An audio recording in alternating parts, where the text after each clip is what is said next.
and we are recording.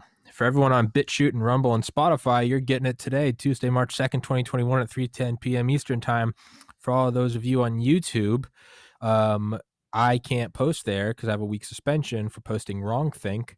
And so unfortunately, the tech overlords have deemed that I was naughty and I discussed wrongthink, and I should be ashamed of myself. And I think I'll shortly be reassigned to a gulag. But until then, let's fucking party it up. So introduce yourself, man.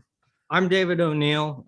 I've been focusing on China for over 5 years now, since I had a very rude awakening. And I'd just like to say, I was so nervous that I was going to be the one that gets you like suspended or messes up your channel. So I am so happy that I can blame former CIA on that. And it wasn't me. I had nothing to do with it. I wasn't even here. But that's essentially my background coming into this. Is I got my start in entertainment, mainly working in Asia. I was also planning to, back when I was black-pilled, thinking it was either going to be like Hillary Clinton or a New York Democrat taking over the country. I did my dive master in the Philippines, and I was planning to just bail out of the country and go live in Southeast Asia, and I was just going to go. Map. Yeah. Yeah, that was my plan. But then Trump won, and I saw some people getting up and wanting to fight it. And so now I'm back home trying to get my family prepared for everything that's happening. But for me, the big wake up call that kind of threw me into the culture war while everyone else was still figuring out is I was in mainland China in 2015, just outside of Macau, for what's called the China International Circus Festival. Okay. And when I was there, this whole thing was just like a case study on the corruption of communism.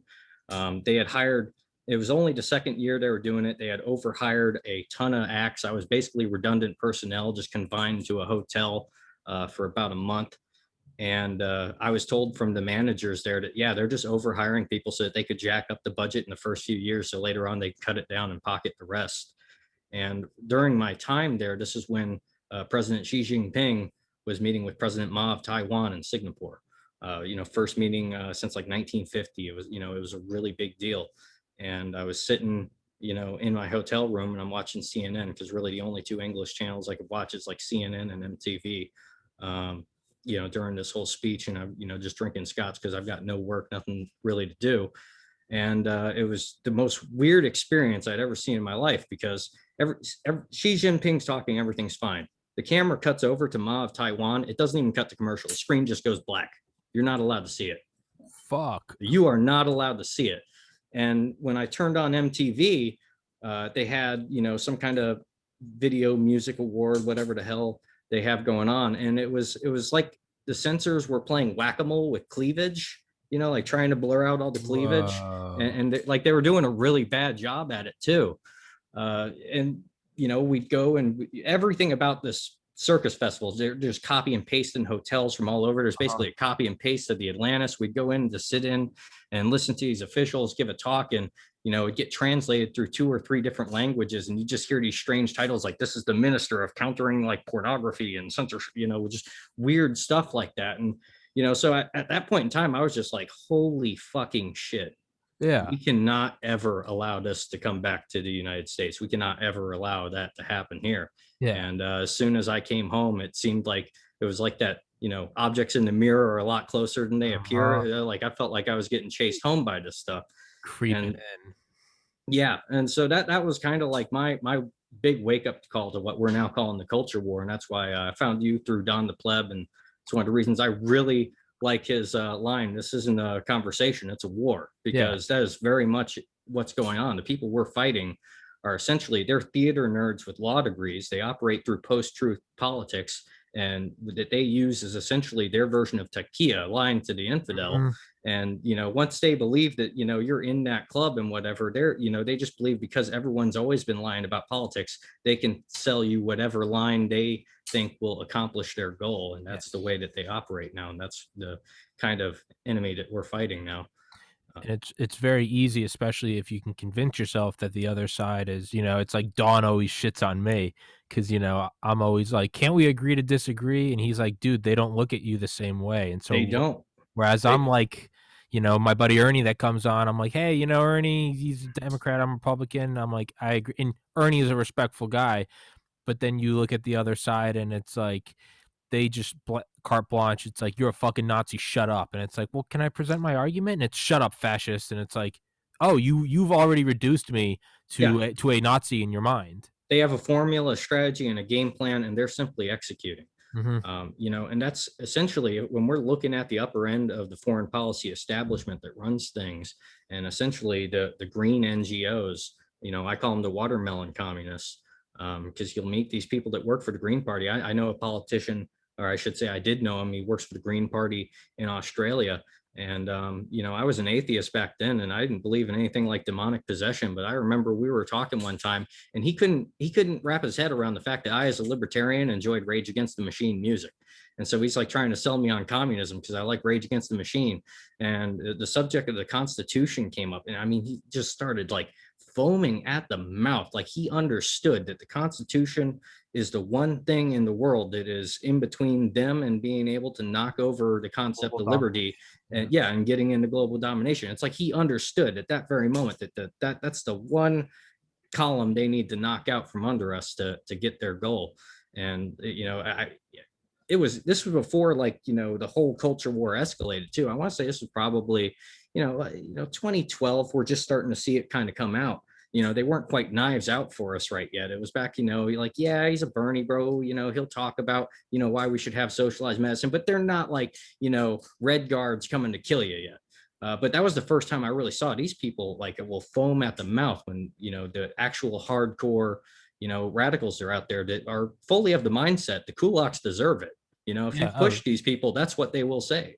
oh, yeah, no, it's I mean, I had that first brush in college. I mean, I graduated in 2013. That was the first time where, I'd get pissed drunk, and I mean, I think I've been skewed because I have liberal friends who are, I guess are not, they're not radical. They really are just you and me, and Yeah, and I talk to them. They're doctors, they're lawyers, and we could get drunk and talk, but every once in a while, I'd realize there'd be someone else at a party, maybe someone's girlfriend or boyfriend, and the conversation, and finally, it kind of concludes to be like, "Hey man, I think it's just agree to disagree, like let's smoke to that," and instead it would be like, "No," and they would just start and you're like, "Whoa, whoa, whoa," you're like, what's going on?"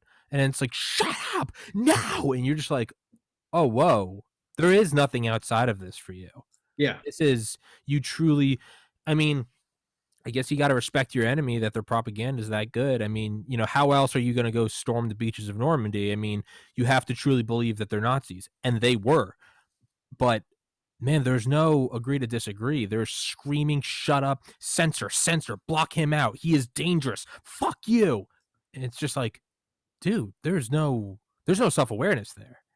yeah. But what we're talking about, when we're talking about like our liberal friends and everything, I like to call it the shadow of Woodstock. These are just peace, love, and dope kind of hippie types. And if you really push them, they'll kind of come back to the libertarian end of things. Yeah. Not ANCAP, but like what used to be the Yeah. libertarian end before we started playing all these word games. But they have been wound tighter and tighter over the years because you have this group of green communists that understand fully how their messaging affects people. And that's essentially how the foreign policy establishment and our senior executive service uh, grooms the people that are going to be in the establishment, because they're sending their kids off to university. I know you're well read up on a lot of, I don't know if you're into like Jim Mars and stuff like that, but I know Mhm. you're pretty Trillion into trillion dollar the conspiracy. that what we're dealing with is like it's Iran Contra, the next generation. It's always the next generation. They keep it in the family for the most part. And they have these kids, they send them off, they're getting international studies degrees, and they go off and they do a gap year somewhere, working for NGOs and whatnot. And somehow the Chinese will always end up paying an absurd amount of money for these kids to go around and teach peasants in the third world how to use compost toilets and whatnot, paying absurd prices for PVC. And someone that's in charge of that operation has an uncle or someone in the State Department. It always kind of comes back to that. And the way that they use this process to figure out who's going to be in the club is Thucydides' trap. And this is how they morally justify this in their head as well. Thucydides' trap says that if we have a rising power, which is China, and it challenges us, we're going to have a war. Mhm. Any international studies, scholars just going to tell you that's most likely going to happen. And they believe in their mind that the only ethical and moral thing to do is to sell this country out and make sure that China can rise peacefully. So Mhm. that is the mindset of the foreign policy elite of how they genuinely think that they are doing the right thing by selling this country out. And because of the fact that they are in what we call the senior executive service, everyone likes to throw around this term deep state this, deep state that. They are doing this. Listen, Christopher Wray over at the FBI, he's a drunk. Okay, he probably has 3 cocktails before he shows up to work after noon. All right, we saw what he was doing then, and we see what he's doing now. He's never done anything. All the people that run this government, you ask a politician something, they divert you to the press secretary. The press secretary says, I'll circle back. And what they're circling to is, if you open up what we call the plum book, or the official United States policy and supporting positions, I think is the official title. It's also called the plum book, very easily accessible. You get the whole list of all these policy experts, theater nerds with law degrees that are the blob, what Obama called the blob, because he's coming in saying, we can run on change and everything. And then he gets surrounded, and all of a sudden his foreign policy looks like everyone else. And going back to like a continuation of what I call a continuation of the 30 Years' War, which was all about the centralization of the printing press, Martin Luther and all that stuff. You had the Jesuits, which was like the Vatican Geospatial Intelligence Agency, and they would manage all these Habsburg princelings. They would raise them, educate them, and that's how they would essentially conduct their foreign policy to maintain hegemony and control over everyone else. And that's what we see happening here with the senior executive service, which is really a case study in elite capture. I mean, we in the foreign policy community and intelligence community, you hear them talk about elite capture all the time. Well, just look at who runs all of our institutions, and we never hear about them. The average person, I say senior executive service, they're like, what is that? They've My never heard of it. But my these are the guys, they all make 6 figures. They're unfireable. And I'm not saying that there aren't like maybe 2.5 of them that, earned their place there at a meritorious service. I don't know who they are. They might exist, but, for the most part, these people are selected to gatekeep our elite foreign policy establishment and domestic policy establishment, to facilitate the peaceful rise of China. And Mhm. that's why we see them, basically, letting the Chinese into our power grid, and like we've seen with Texas, they really hate the idea that we could have a decentralized power grid. I'd like to have Florida kind of hook up with Texas and form a Gulf Coast alliance, and Fuck yeah. peace out. I call that my Fortress Florida policy. And the Chinese would hate that. And the reason that they're able to do this, which is led to my comment on Claire's video, is really that the gun to our head that they can justify, well, we have to let this happen, are things like the Club K missile system. Missiles disguised as shipping containers, because our military, kind of has an outdated policy of mutually assured destruction. We're still thinking that the nuclear trinity from Dr. Strangelove. We got the Mhm. bomber in the air, we got the subs down here, And the and, missiles, and yeah. yeah, and the missiles in the silos. But when you have like low profile Belt and Road foreign policy, that can really be putting these containers anywhere. They could be off the coast on a ship, they could be staged in the Caribbean. um, there's so many places that these things can be, that this is a literal gun against our head. And our treasonous foreign policy elites are like, well, what else are we going to do? um, Now, do you think in two things? One, yeah, the senior executive service. We'll circle back to we'll circle back to it. yeah. I would like to think I'm pretty well read on like the Cold War and shit. But I remember when you told me that like a week ago, I was like, don't hate me, but I don't know what that is. So for everyone listening, we'll get back to that. But on the side, yeah, the Club K missile system, which is going to be a Claire episode, I think 2 weeks from tomorrow, is it's nuclear tipped cruise missiles in containers that you can put it on all the ports. Now, do you think that there's an equivalent? Do you think that I don't? It's not that I deny that that exists. I think that absolutely exists, and I agree with you. I think we absolutely have a gun to our head. Do you think that we don't also have a gun to their head? Do you think maybe we have, Oh nuclear well, weapons within mainland China well, ready I, to I go off? If not that, I mean, definitely, Space space based weapon, yeah, space-based weapon platforms rods from can God. get, yeah, rod, I'm told the rods from God thing is a little outdated now, but yeah, Yeah, we, Tianjin. we do have ways that we could counter that, but the question is, do we have a way to neutralize the ones in our backyard? The way I kind of um, look at our position right now and where we're playing catch up. I don't know if you're familiar with like the history of the Akula submarine, but I think it was like it was the Alan Walker or the John Walker spy ring. Essentially, we had a spy ring that let the Russians know, hey, the entire United States government has these hydrophone networks. We can hear your wheels captivating Uh-huh. underwater. It means they're moving so fast they're making bubbles. And if you are a Russian admiral in charge of making sure that we have mutually assured destruction capabilities and nukes that the Americans don't know about, the last thing that you want to hear That we hear is you. that we could possibly know where all your submarines are. And so they went into overdrive, understanding that they were behind in this fight. And so they ended up doing a lot of espionage, getting machines from Toshiba. If you look back, there was I want to say there was like a congressman or whatever that was like, burning or smashing a Toshiba radio when we found out that they had gotten, I guess, some tooling equipment from Toshiba. But long story short is they managed to pump out the Akula class submarine way quicker than anyone in the United States intelligence community anticipated, because they understood that they were behind the game. And if you go to the Center for Strategic and International Studies, where they had, I think it was like the vice chair of the Joint Chiefs of Staff and the title of the thing was called like Missile Defense and Defeat or something like that.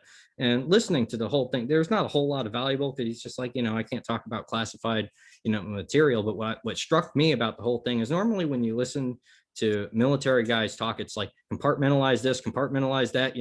I know when you're talking about the CIA, you like this mansion has many rooms kind of thing. I don't. Yeah. What I thought was really interesting about that is, I've never heard a military officer use the term holistic so much in my life.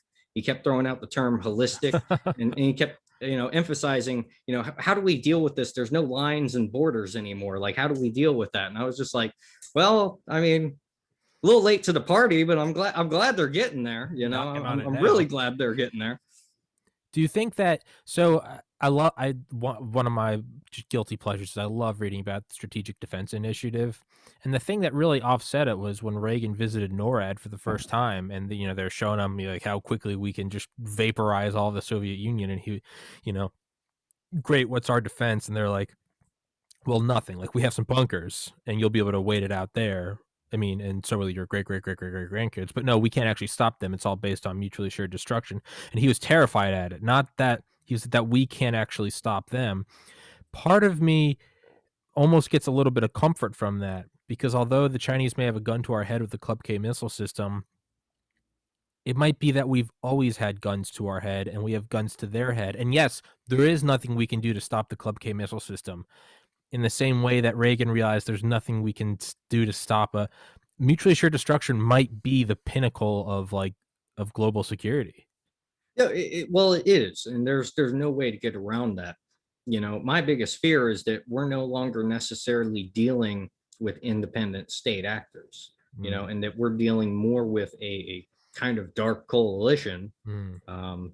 that is attempting to leverage us. That's going beyond, say, just the Chinese capabilities. This is why I talked about very briefly, the concept of, and this is why I think you should probably reach out and talk to George Webb, because he goes back through all the history of this and what he calls these guys, a lot of them white Russians with chips on their shoulders, and like Ukrainian Azov battalion guys. And when we talk about these Ukrainian Azov units, we're talking about the fact that under the Obama administration, we straight up funded and supported, full on Nazis. And I don't mean like the Antifa, oh, that guy likes the Constitution, he's Nazi. I mean, these people, they believe the only thing Hitler did wrong is that he, didn't finish the job.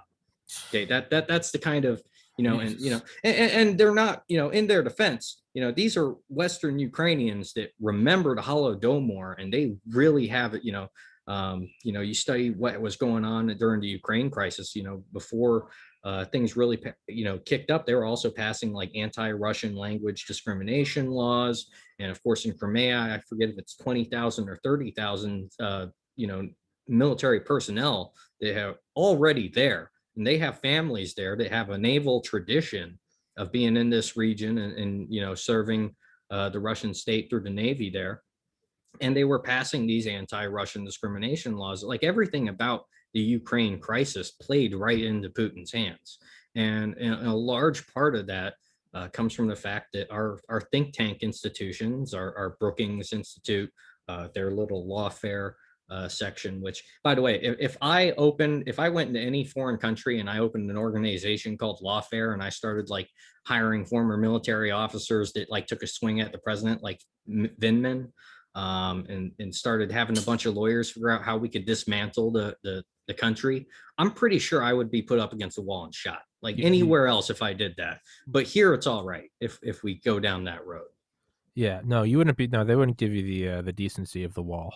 Yeah, You'd be done. But yeah, it seems, and we've talked about it more and more, that there does seem to be this sort of, and not just the sense of, oh, the deep state, but really like there is this sort of hidden thing below the surface, and they're not loyal to a country. Even, I get caught up a lot in, rah rah, fuck the commies. But I mean, even I know when I actually, get serious, the quote unquote commies, they're just another front. It is the core of this, whatever this group is, the Illuminati, the cabal, whatever, is its power and power alone. If they have to dance with the commie flag or they have to dance with the American flag, they'll do it. But there's an entrenched power structure and nothing's off the table. yeah. It's 100%, the doctrine of unrestricted warfare. But the thing is, I wouldn't even say that it is hidden. Where I get most of my research is I go on to academia.edu and I read papers from what I like to call psychopaths with PhDs.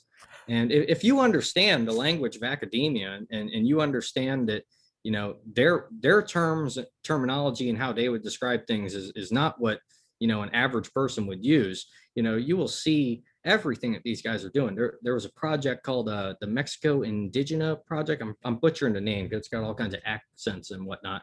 But essentially, it came out of the University of Kansas with defense spending and whatnot. And the goal was essentially to map agriculture farms and the human terrain of Mexico. And so what we ended up seeing there, if you read the language of some of these papers, what they'll make it almost sounds like they're fighting communism, because they're talking about like neoliberalism and liberalism and the end of societal community farms and whatnot.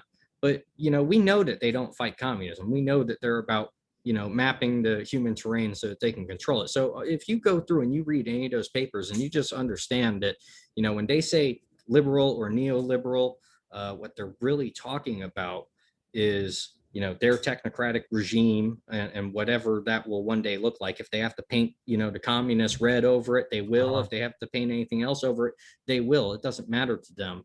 But they're not going after communists or society farming. They're going after families and how to centralize those families. And the reason we never heard about that project then is because they already have such leverage over your paramilitary units that you would use to enforce that, your cartels and whatnot.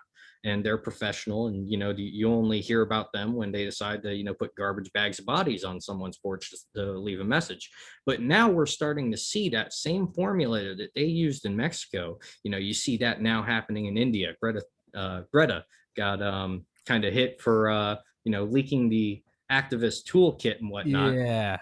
And at the end of the day, yeah, you're going to need to rile up some Antifa thugs, and they're not going to be as effective as, say, a cartel, hit squad. But guess what? If you get enough, Antifa thugs to think of it like a denial of service attack, if you can tax the state security response to the point where they can't actually handle everything, and then say I bring in a bunch of Ukrainian Azov guys or some guys that actually will, chop dudes up and send a message. Well, it doesn't matter if your teenage, rabble are effective. They're just a distraction. Mm-hmm. And that's really the tool of how this operates and what they are doing to set up these distraction organizations so that they can move in other elements to take advantage of that disruption. Can we, man, I can't like not think about it anytime I say circle back. But I'm like, fuck, they've ruined it. They've ruined that, and they ruined pizza. Can we I don't even know if that's a topic yet that we can't talk about. Because the episode I just did with a lawyer, 379, that one I won't be able to upload to YouTube. This one I think we're good so far. But even now I pointed out to her, I was like, isn't it weird how you can already start to see where they hoped it would go, in that their censorship now affects my own self-censorship. But luckily I have Rumble and BitChute, and I just say, well, I'm just going to upload it to those, and so we can still do the full episode. But I'm rambling. Can we go to the senior executive service? Yeah. Can we educate me on that? Because I love learning about all this shit, and that's something that I truly didn't know about. I mean, to really understand what they do and how they're effective, we have to think of it in terms of game theory. Mm-hmm. And essentially the same way that you would look at, say, a whale going to a casino. A whale goes to a casino, they negotiate they can bend the rules a little bit to facilitate the outcome that they want. And that's really what the senior executive service is all about. Is they are the ones writing policy. They are the ones that are advising clerks on writing policy. They are the ones that are bringing these politicians that have to circle back into these meetings and explaining to them what the greater good is. I'm sorry, but listen, we have to facilitate the peaceful rise of China, or we're going to end up in a nuclear conflict and everyone's going to die. The planet depends on you doing the right thing, and we need you to go beyond saving your country and save the world. And that's the way these people think. It's not like there are, don't get me wrong, there are total sociopaths and psychopaths out there that know what they're doing, and they're out there. But the best asset that you can recruit is somebody that doesn't realize they're an asset, because that person's going to pass a polygraph every time. Yeah. You're never going to have a problem with that. Yeah. So, and that's why the watermelon communists, the green communists, are so perfect, because you convince these, you get these people in the concluded little cells, you're moving them overseas, they're building up camaraderie, they're all about saving the planet, and then at the same time you're feeding them, well, look at these people over here, they hate the planet, they're going to get us all killed. These people genuinely believe that the world's going to end. You're creating essentially death cults out of these organizations. And then you're shoveling them into policy positions.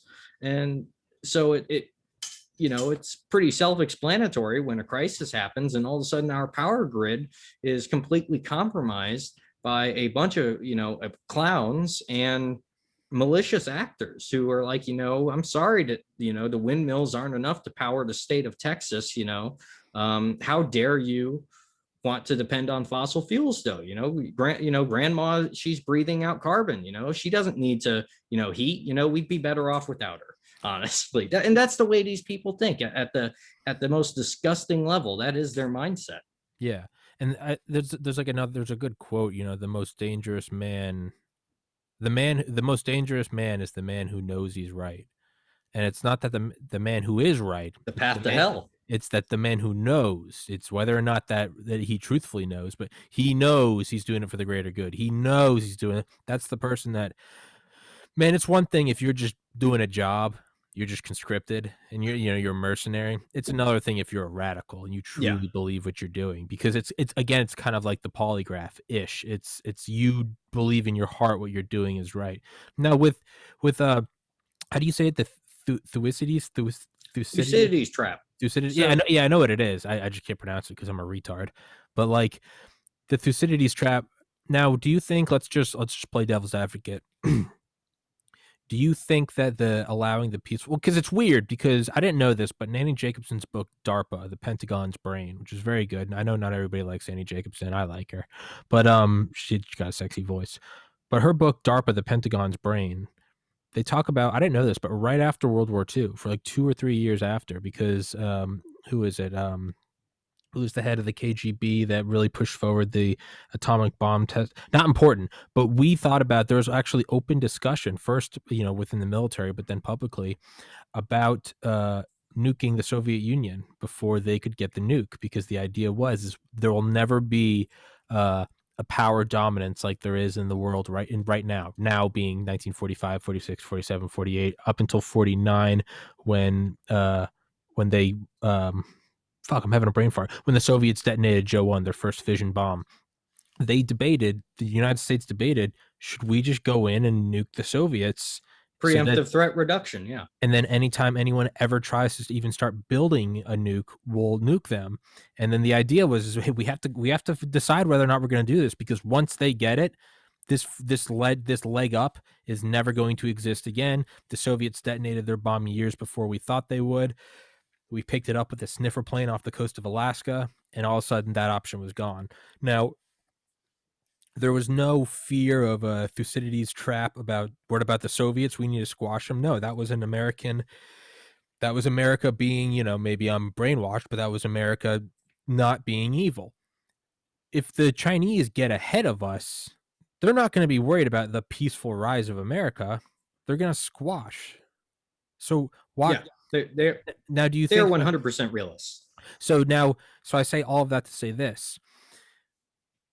Is it on one hand that we have treasonous assets in our government and senior executive service that are loyal to China, and they're playing the card of, we need to avoid global war, which, okay, I'll take that as like a, That's the best case optimist, they believe in what they're doing card. Well, next best case is, are they not Chinese assets? Is this really the bleeding edge of like war games in the Pentagon, in the bunker under the Pentagon, where they're realizing we have to have an equal rise of China, and that's the best outcome? I mean, let's just go really full doe-eyed optimist. Could it be that this is the best thing for America, is to let China rise to a superpower, and then we see them eye to eye, and then we just basically have Cold War II? I don't think that that's a really effective way to view things. I was watching my foreign policy daddy, John Mearsheimer. He was I guess you could say it was like kind of like a debate, but it was a conference or whatever. I guess it was intended for a bunch of like Navy midshipmen. And sitting next to him was basically a colleague of his that kind of comes from the Francis Fukuyama neoliberal mindset. And I thought it was really hilarious watching John just straight up say, you guys bet wrong. You guys thought that the policy of engagement was with China was going to open them up, and that we were going to all have peace, love, and dope. And you guys bet wrong. And the look of fear on this man's face, like this wasn't, he wasn't defensive about it. He wasn't angry about it. You could genuinely tell that this guy was deeply troubled over like his optimism versus of how he thought this was going to go with China with where we're at now. And I've seen numerous of these very old school diplomats going before think tanks and talking about the policy of engagement. And you can tell their voices shaking, like they are genuinely troubled by their approach with China. I think the only way that we can really have a peaceful, even a peaceful, more conventional security competition with China is through the destruction of the Chinese Communist Party. There's no other way about that, because as long as that's there, that's the training camp that, all the, like say radicals going somewhere else to train somewhere. Well, that's where all of our elites, the Kissinger school of thought, that's where they can go to their Plato Republic, and they have a black box base of operations to test anything out that they want to bring home and use on us. And that's what we're seeing now. Yeah, man, and I'm wearing it now, my Alex Jones hoodie. It's everyone. You can't see it, but there's an InfoWars sticker on my mic. Yeah, he my favorite quote of his was, I think his second time on Joe Rogan, episode 1455, I think. But I remember one line he said that stuck out for me, and it wasn't like the vampire potbelly goblins, but it was that China is just it's like a sandbox for the elites. They go there, and it's their system big enough, 1.3 billion. It has 1.3 billion variables, so the system is big enough and diverse enough that you can start to get some accurate outcomes. It's like a simulator. So they go there and they run the simulation. They go, what would happen? What would happen? And they're running the simulation there. But if that's the case, so this is where I guess my mind comes to kind of a crossroads, because let's say they don't want necessarily a peaceful rise of China. They want China to surpass the U.S. and then they can jump ship, go to China, and be part of the dominant team. So let's say that is the end game, is they want to be on the elite dominant team. The breakaway civilization. Yeah. Yes. Wouldn't it be, couldn't they cut out the middle ground and just take over?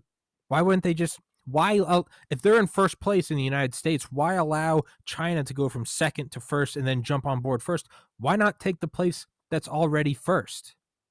Why would Well, they not just dominate from there? Or is it because we're based on an open society and they know the way to rule a world is you got to go full communist, Chinese yeah, Communist Party? yeah. They understand that the only way that they can do this is to basically use China as a hub to retake the West from. When I say the West, I don't just mean the U.S. They want the EU. They want to take out Britain along with them, where our liberal ideals came from, the Magna Carta and all that. And that's essentially what it goes back to. I sent you some documents on this Mm-hmm. going back to like the 17th century, Mm-hmm. of Jesuits. This is when right now the world financial powers are kind of split between Wall Street, New York, and the city of London. Mm-hmm. And back at this period of time, it was Amsterdam. It wasn't quite Mm-hmm. moved over. We're still kind of in the 30 Years War and the Anglo-Dutch wars and whatnot that would kind of facilitate that, William and the House of Orange. But what was really important back then is these Jesuits, as they're going to China, mapping everything out. And that's what the Jesuits really did. That's why I call them the original geospatial intelligence agency, because if you study the history of map making, it's all about these guys were all, they're soldiers trained as spies pretending to be priests. And they're Yeah. going into Brilliant. countries and they're Brilliant. learning the language. They're learning how to work with these tribes. They're learning how to subvert these tribes, and they're mapping all the territory. They're the original intelligence community. And Brilliant. you can see what they're writing about, back to, the Dutch merchants, and the elites of Amsterdam, which came from Venice. Before it was in Amsterdam, it was in Venice. And they're talking, very plainly that the Chinese system would be the easiest adapted, to a Plato style republic. And so that has kind of always been the goal of, I would call it more or less the old school blue blood aristocracy and old money, is they've always understood that as America's breaking away, they didn't have the security forces to lock down the American continent. They knew that they were going to lose that. And so the question is, how do we get that back? And, there's also a lot of history of how the Jesuits were involved in our American Civil War. Very interested in how can they divide and conquer us and eventually get us back under the thumb of, the hegemonic power structure. And so this has been a plan a long time coming. It has just Okay. been basically taked off the bookshelf from guys like Kissinger and said, okay, this is what we're going to flesh out, and we're going to execute this strategy.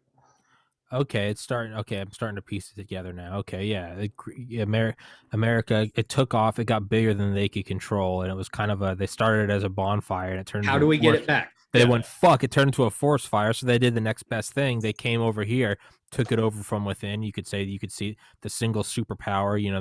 The 50s, 60s, really like glory days. Strategic Air Command, Yeah. nuclear bunkers, Chrome Dome. Were running the world. And now they're going, okay, but now we've taken control of this forest fire, but now we need to steal this. How do we Well, do this? I would We say take even use further China. back than that. Really, they were trying to capture us. 1913, the Federal Reserve. Absolutely. Once they realized that, hey, what's the best way that we could utilize, this bonfire that we have? Well, let's turn them into a mercenary force, Mm-hmm. to win our wars. And Smedley Butler, yeah, baby. Smedley Butler and all that. And if you look at what they're doing to our military now, it's a mercenary pipeline. Okay, it's Absolutely. entirely incentivized to get you in to build a resume that you could be a mercenary at, and then they want to put you in lipstick and high heels or whatever. And Yeah. it's like, well, you could be making six figures if you were in the private sector. So it's almost like they're discouraging us from having our own security forces, and Yeah. they're purely incentivizing creating a mercenary force, which, to an extent, I somewhat agree with. Whether you love guys like Eric Prince or hate them, when you That's how look the at world works. Yeah, that's how the world works. Before the 17th century military revolution, which came along with the 30 Years' War, it was 100% private military contractors and Yeah. organizations. And really, when you look at it now, we call it the Five Eyes, but we really, if Yeah. we know if anything goes through the Five Eyes, it's going to be, well, Israel, China, and through all that, it's going to be everyone else. So, anything that goes through them is compromised and gone already. There's too many leaks in that ship. So, Mm-hmm. really the only guys who are capable of executing a solid foreign policy are private military, organizations that can operate outside of that chain of command. And that's why we see, if you look at what Eric Prince was doing with Frontier Services Group, he's either the master of keep your friends close and your enemies closer, or he's the wildest mercenary the world has ever seen, because this company was part, I don't know how this worked, but this company was part Chinese owned when he was running it. Okay. And he's getting all kinds of, mercenaries, defense U.S. contractors, contractor, and they're Blackwater running through XE. Africa. They're running through Venezuela. They're basically joint at the hip. And to an extent, it's kind of a smart idea, because if you ask me, what's the best way to take down China? How do you Well, control it? yeah, Yeah. how do you control them? Well, the best way to set them up to fail would be to lead these guys into the middle of Africa, have them build a bunch of infrastructure, and then peace out, have, defend it Ice it. yourself, you know? Yeah, ice it. Yeah. Yeah. I mean, there's some brilliance in that, man. And it's like what Comstock said. He said, when you get to the uppermost echelons, he said, it's a foggy forest of mirrors. Because I Yeah. remember I asked him, I was like, man, CIA Special Activities Division, that's the tip of the spear, right? And he was like, yeah, I remember when I got into Delta and I was like, this is the most elite thing. He's like, and you hear like whispers of CIA SAD. Then, they recruit from DevGru and Delta. And I remember I asked him this past summer, I was like, Dale, I was like, what's above it? What's above CIA SAD? It's just like, come on, Dale. I had known Dale for like 2 months at that point, but That's a problem, because whatever that is, they changed the name probably twice a week. there's no name, right? There's no. By the time you figured it out, it's gone. Yeah, they're spray painting new numbers on those planes every day, Yeah, probably. yeah. And I remember I asked him, and he said mercenary work, and I was Yeah, like, and that was kind that's of it. a lackluster response, because I was like, what, like mercenary? And I remember he called me and he goes, mercenary work. He goes, not Blackwater. He goes, none of that pussy shit. And I was like, man, if you call Blackwater pussy, Dale's an animal. But he goes, it's mercenary work. He goes, your clients are other nations. And I was like, what? And he goes, the shit I used to do for and he's gonna write a book on it. Obviously, literally everything has changed about it, but he was like, the shit you would, he's like, he's like, Delta, you go into an operation, you go on a blacked out C-130, and then 160th SOAR takes you in. He's like, CIA SAD, he's like, they insert you, as a front, you go over there with like Walmart or something, right? And it's like you're a spy. He was like, mercenary work. He's like, man, you pack your bags from your own home, you go to the airport, they fly you over to Heathrow, and then you take a connecting flight to Paris, and in Paris you get on some little puddle jumper, you go somewhere else, you get off and you go buy some clothes out in some small town, and then you go get on a bus, and a bus takes you out to a helicopter in a hill. That helicopter takes you out to somewhere or in somewhere in the Middle East.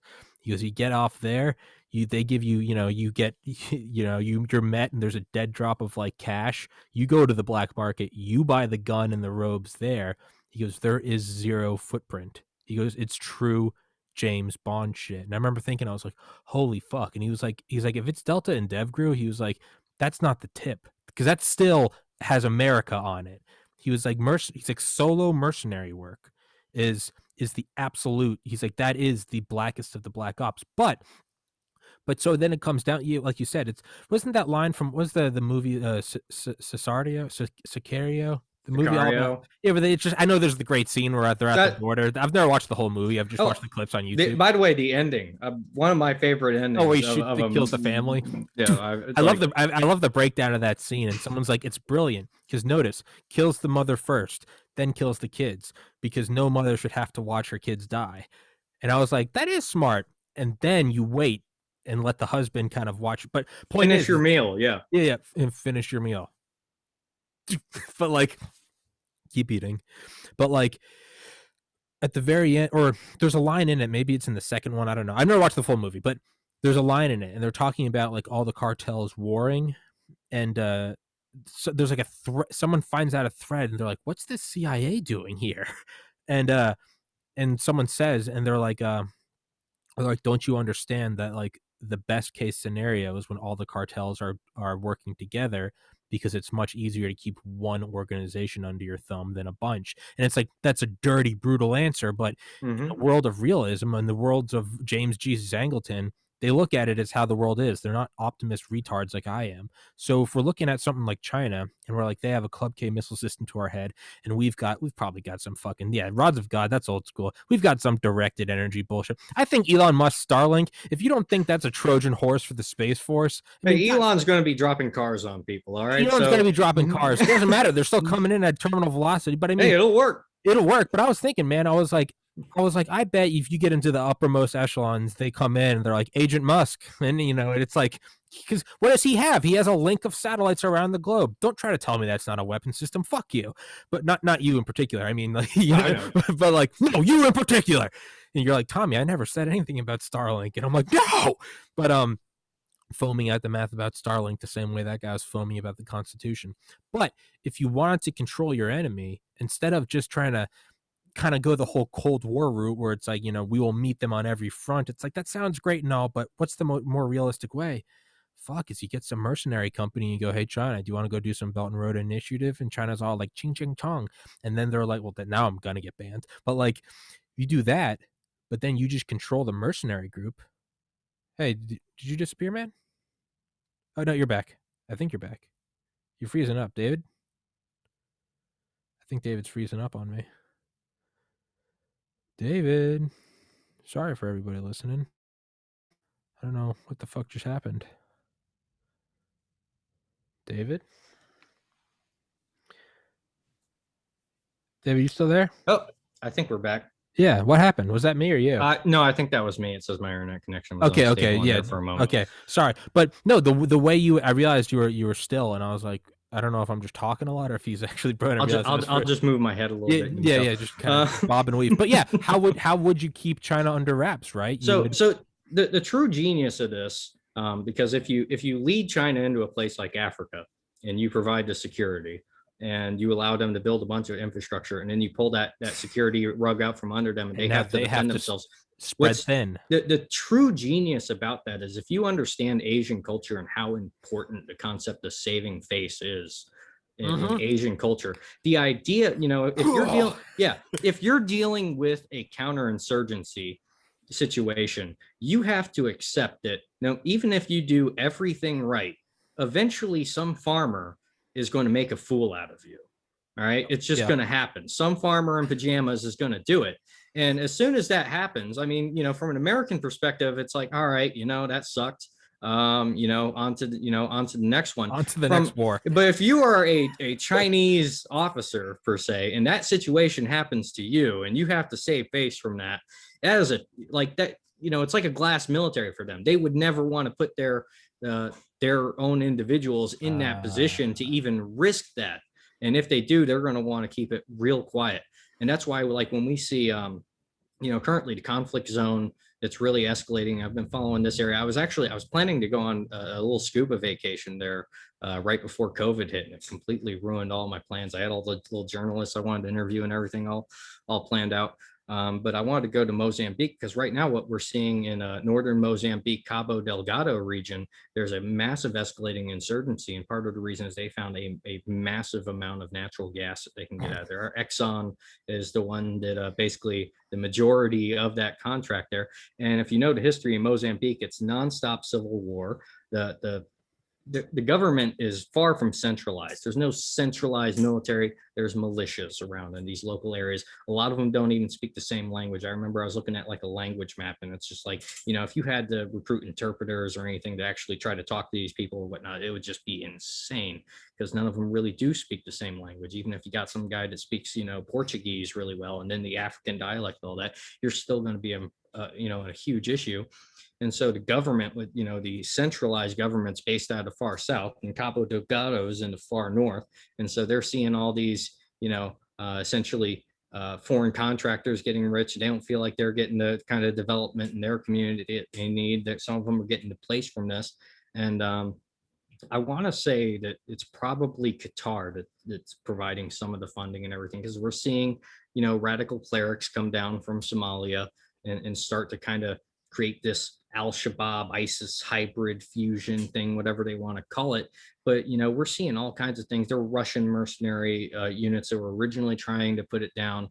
Media will say that they're Wagner, but as far as I'm aware, Wagner as an institution, they're persona non grata, and all the good ones got put in the groups like Patriot and some of the higher tier Russian PMCs, and whoever's left from the Wagner days is kind of they good luck to them. They're not in high demand anymore, but they really got their snouts smacked and trying to handle the situation in Mozambique. And now we're starting to see like Chinese vehicles popping up there. Saw an MRAP pop up there with the RPG round stuck up, but didn't explode, just stuck right in the side of the top of like the MRAP. It's always good.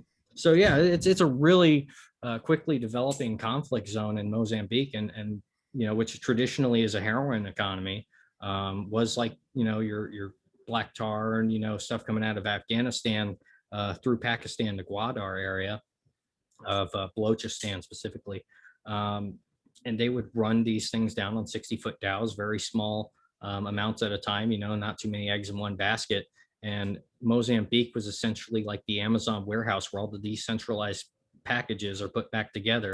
And then they would move it over to South Africa, where essentially Chinese banking and everything would deal with, putting industrial side payloads onto shipping containers. And I don't know if they're going to the U.S. I know they were trying to go to the U.S. Didn't quite work out yet, but it was mainly into the mainland Europe supply. And that was the way it was done before. But now we see all these Chinese fishing fleets that show up and everything. And so they facilitate, and when I say fishing fleets, I mean, they get around fishing laws by never going into dock. They have resupply and everything at sea. And so they show up and they can run fentanyl at a much higher rate than your old Afghan black tar. Yeah. In the Dow. There's so many of them. It's a lot harder to intercept. And if you do, you're dealing with potentially an incident with China.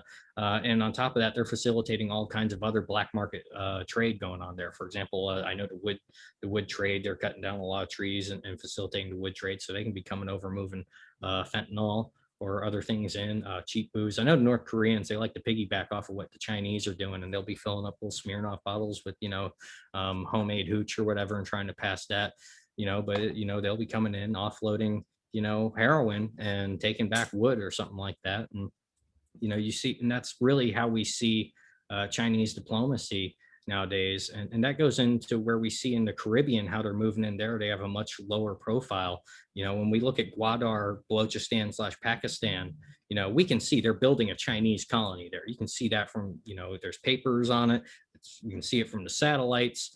We know when they're building in Africa, we can see all the infrastructure and whatnot. But as they're moving into the Caribbean, what we end up seeing there is they don't need to build roads. They don't need to build all this big infrastructure, and they get by more off of clout than cash, because we don't really have a good foreign policy on the Caribbean. And just the fact that Xi Jinping will call up a lot of the people that run these little countries and will talk to them one-on-one, it just puts in a lot more legwork, and they're just happy to hear from somebody to be on the world stage. Yeah, to be on the world stage. And what indirectly ends up happening, we won't really, or I should say the United States won't really pick up on it until they decide to do a deal and build some big megaport down there. But what's happening right now is, as they're buddying up to all these little islands and everything and giving them a taste of the world stage and a little bit more to first class treatment, they're creating a competitive environment where now all these little islands are trying to compete. Well, how can we be the ones to get the superport? How can we get the Chinese superport?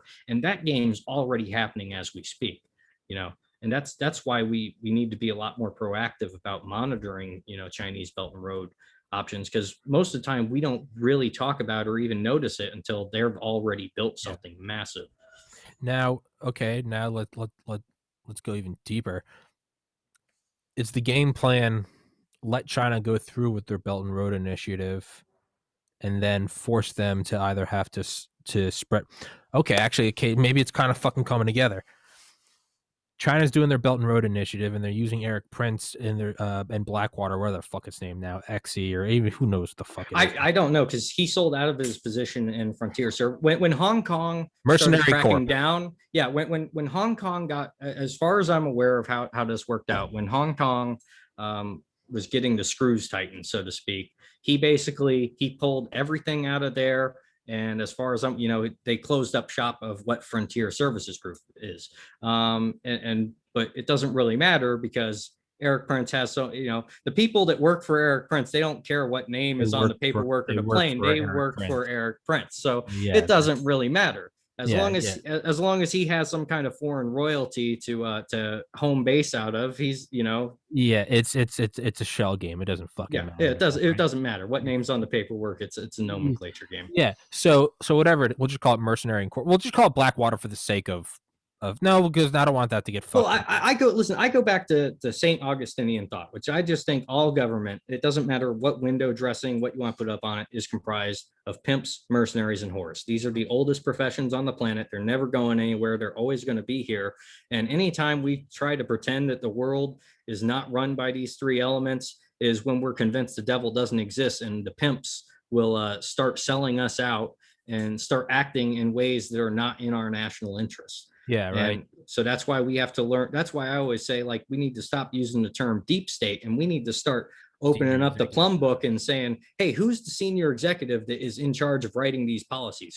Who's on that team? Because these guys, you have to think of them all like general flag officers. When you see any of these guys in that book, you have to understand they have a whole command under them. Yeah. Essentially, I call it the lawfare and barratry regiments.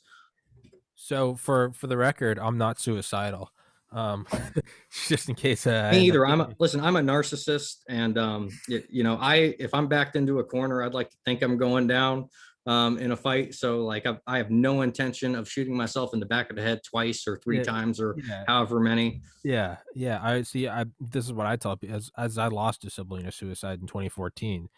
My parents can't go through that again. So I truly can't be suicidal. So if I'm killed, it's a senior executive service. Yeah, but one of them. Yeah, right. That's what I'm gonna fucking hire Dale and Ted to do. They're gonna be, Tommy, where are you broadcasting from? And I'll be like, who knows? I'll be using VPNs behind VPNs. But however, we'll call it Eric Prince. Doesn't matter. Man. One guy, yeah. It doesn't matter. I was just thinking of this now. So what do? You have China with all this trillions of dollars, and whether or not it's not inflated or manipulated, whatever, they're willing to do the Belt and Road Initiative. We know what that's all about. It's about providing ports. It's about providing all these services, infrastructure, apartments, modern amenities to third world nations. And then when they can't pay for it, you go, hey, don't worry about it, but just let us come in and build a port here. And next thing you know, China's putting ports all over the world. Eventually, they're probably going to try to get up to Cuba. We're going to have a Cuban Missile Crisis Part 2. However, we're already kind of there. It's just so low. Well, yeah, and it's already the problem is because they haven't built a super port or anything. We're the elites of our foreign policy establishment are kind of blind to it, because we don't really engage with the Caribbean the same way we engage with people that we consider are strategically relevant. And so we're not really monitoring it on the same level that we're monitoring what we do consider strategically relevant. And that's the biggest problem is, the only people that are really working in these areas are your watermelon green NGO types, and they're not on our side. Yeah. So, but let's think. So let's say China's doing this whole thing and they're building all this very expensive shit. What if this is the moonshot part 2? Whether or not, I think we went to the moon. I had a guy on that went to the moon. Some people don't like that. Whatever. Let's say it's unimportant whether or not we went to the moon. What did it actually do? It bankrupted the Soviets. A lot of other things did too. So did Reagan's space race. But let's just say the main goal of the moon was to bankrupt the Soviets, right? It's not a nuke. It's not a new aircraft carrier. It's the most brilliantly concocted thing. They tried to go to the moon and they couldn't afford it. What if what we're doing is we're getting China, they're going the only way unrestricted warfare. They're looking at the warring states period, and they're like, the only way we can take on an American hegemon is by doing the Belt and Road Initiative, spending $3 trillion over 20 years to do it. What if we know that's happening, right? China builds it all. We know that back to what you said, they don't want to put their glass military out there. So we put out, again, mercenaries, kind of like what Eric Weinstein said the other day on Lex Friedman. He was like, a lot of people, like myself included, are given hundreds of thousands of followers on social media, and they're all bots, so that the powers that be or whoever can pull them away whenever they want. So it makes it look like, it's kind of like deactivating, Pull like the rug out from under we're you. seeing Yeah. Cuomo, right? Cuomo is being deactivated right now, Yes. right? So I love watching him it's implode, it's by the way. it's brilliant. It's brilliant. It's fantastic. But let's go with this. We provide through whatever Eric Prince, under the notion of, I'm not working with America, I'm a private corporation. China's like, we've got the money, so they're like, hey, we'll just have Eric Prince and co. defend all of our Belt and Road initiatives. We're going to drop $2-3 trillion, but it's going to be worth it. Little do they know, in 2038, whatever, all of a sudden we pull the mercenaries, and now they've got trillions of dollars of infrastructure that they either have to defend and spread their military thin, or they're not going to defend, and now they've just lost trillions of dollars. Is this just a long con, beautiful chess move? It's all about luring the enemy to overextend and catching that hyperextension. Have you ever done martial arts or anything like that? If you can get the hyperextension in the elbow, that's what you're trying to do. You're trying to get them to overreach with that whole thing. My argument, though, is money is almost completely irrelevant at this point. The idea that we're thinking about like the US real. dollar. Yeah. The reason I don't care about it is like, I watched the financial crash of 2008, and like I've been on top of people shorting stocks since then, and I view it's like if you're not into crypto and silver right now, you're behind the ball. But not to get into the finances, but the entire reason is it's not about money, it's about energy and whether or not that they can extract and utilize the energy needed. And the way that they're doing this is essentially along the string of pearls that David froze up again.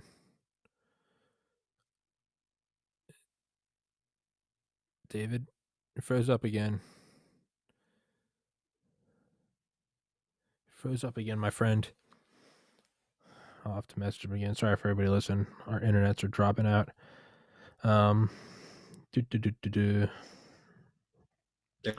Wait, is he back? I can hear him. He's breaking in and out.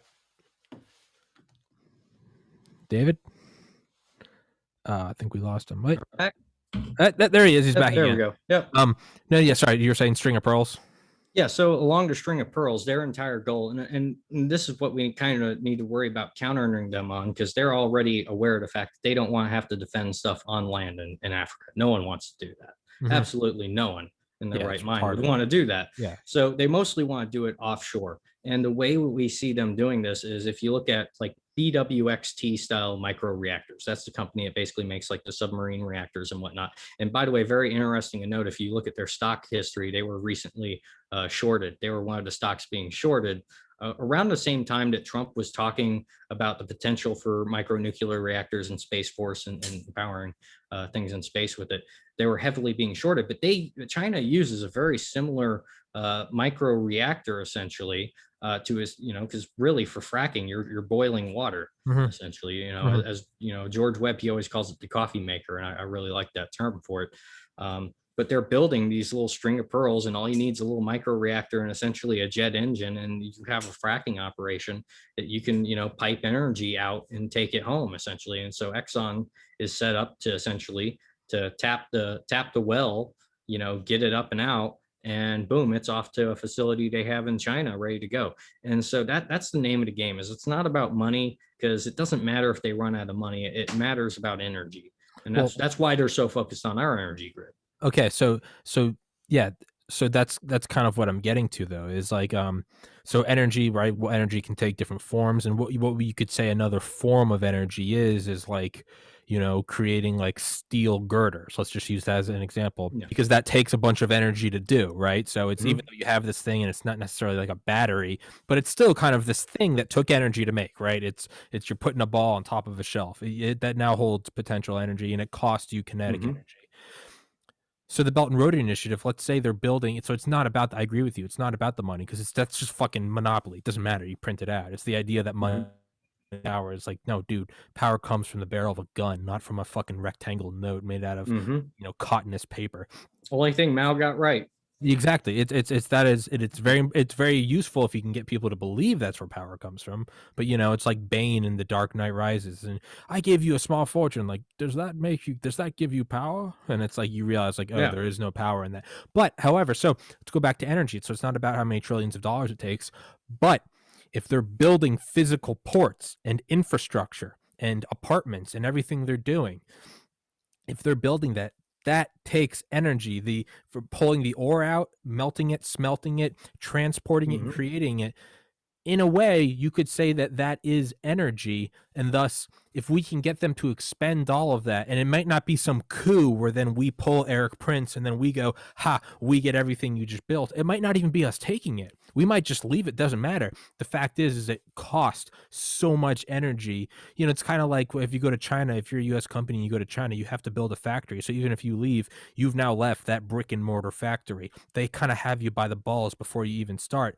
So what if that's what we're doing is get them to go build a ton of shit and then they can't defend it? That still Yeah. cost energy for them to make. Or we Yeah. get That, them that to just and that is the play. And that's, it really is. I couldn't come up with a better play myself if I sat here all day. The best thing that you could hope for them to do is to expend all their resources yes, in Africa build all and that build up shit. Africa and then have to defend it, because they won't be able to do it. It's Yeah. just, Well, again, if think moonshot Soviet. Sorry, I know I'm interrupting uh, you. We get excited, but it's like moonshot Soviet. It's not that the rubles it's what's going to take down the Soviets. No, but if they have to put all of their fucking rocket scientists and defense, if they have to take all their ore, right? They have to use everything to make that, kind of like Chernobyl, like the HBO miniseries. Like, we need the liquid nitrogen. How much? All of it. All of the liquid nitrogen in the Soviet yeah, Union. Like, literally all of it. there is a real cost. There is a real politic cost to the physical reality of. So if they go, if they go build all of it, so it's not that the ruble brought them down,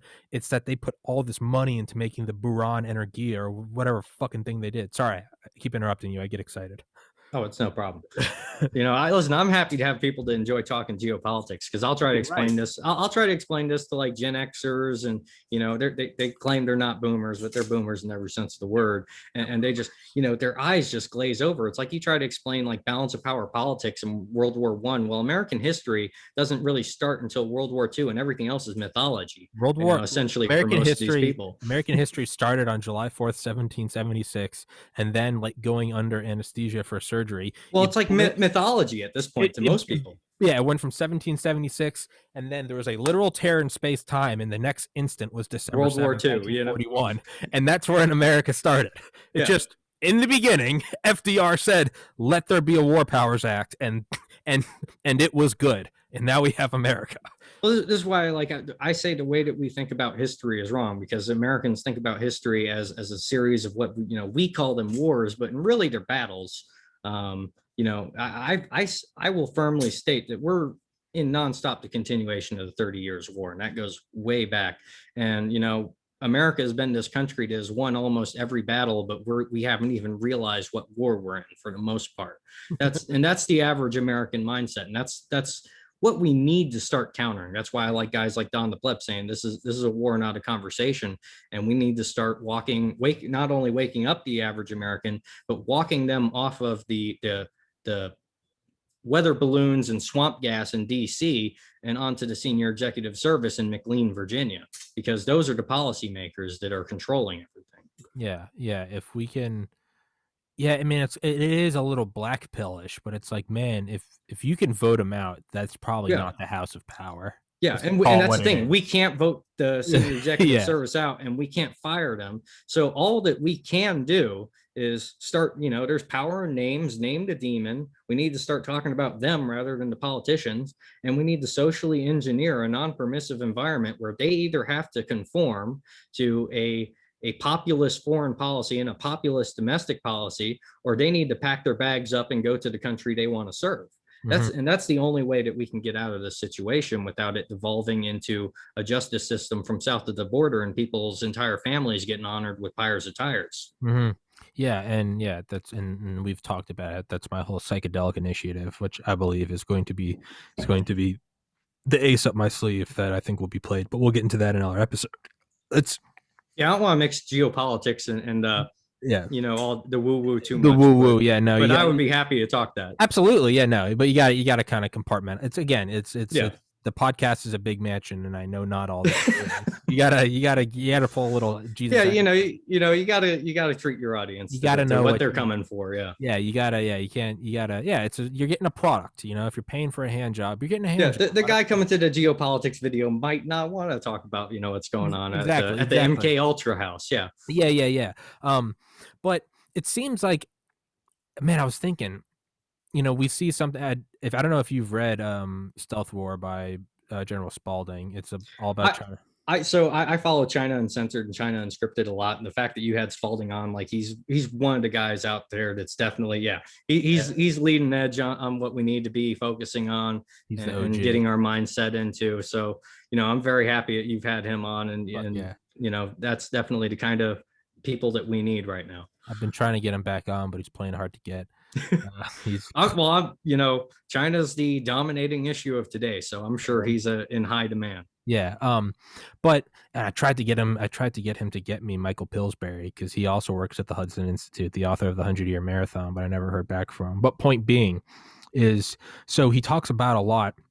He's like, let's just look at, and what I love Spalding is he's not, I mean, he is a diehard patriot, but he's also not delusional. He very much, he says hundreds of times in the book, you have to respect your enemy. You have to, and he says right in like the first 3 sentences, he's like, they're waging a beautiful war.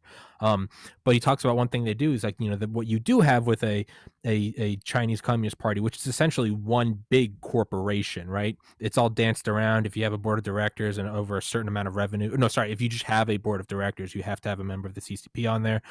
And what China can do is they can take money from other avenues and they can artificially push new ones. So what they're doing is they kind of can use their corporations as all one big machine. I was thinking, man, I would imagine that ExxonMobil, I mean, let's think Independence Day, right? Not even trying to go down the alien rabbit hole, but I mean, what is Independence Day, right? They come to different planets and they suck out all the energy so that they can keep moving forward. Man, I would say ExxonMobil is definitely like an arm of the Department of Defense. It is the battery. I mean, battery. You can look up, just their job titles alone, and it will match.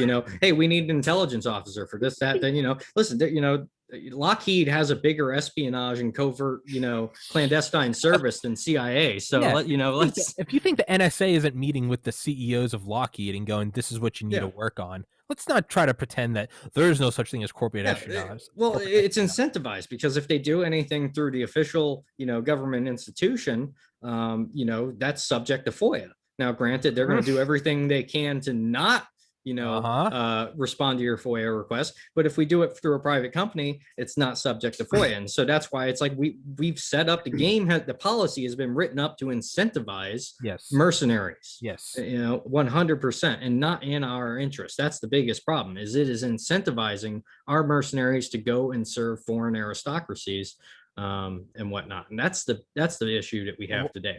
Or is this just let's just toy with this? Is this just Cold War II?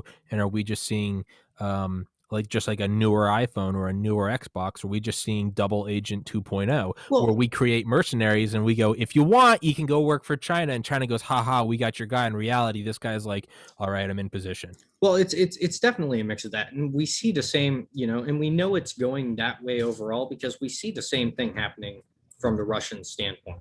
They are very much moving into the same kind of means of, we have our military for state defense, but we're also shoveling a lot of these guys over into what was formerly, media likes to throw around the term Wagner as if it's like the Russian Blackwater.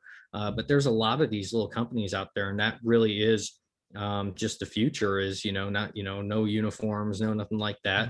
And it's old boys networks, and how you know that you can trust someone? Well, you worked with them enough that they haven't shot you in the back of the head yet, and that's probably the best you're going to get.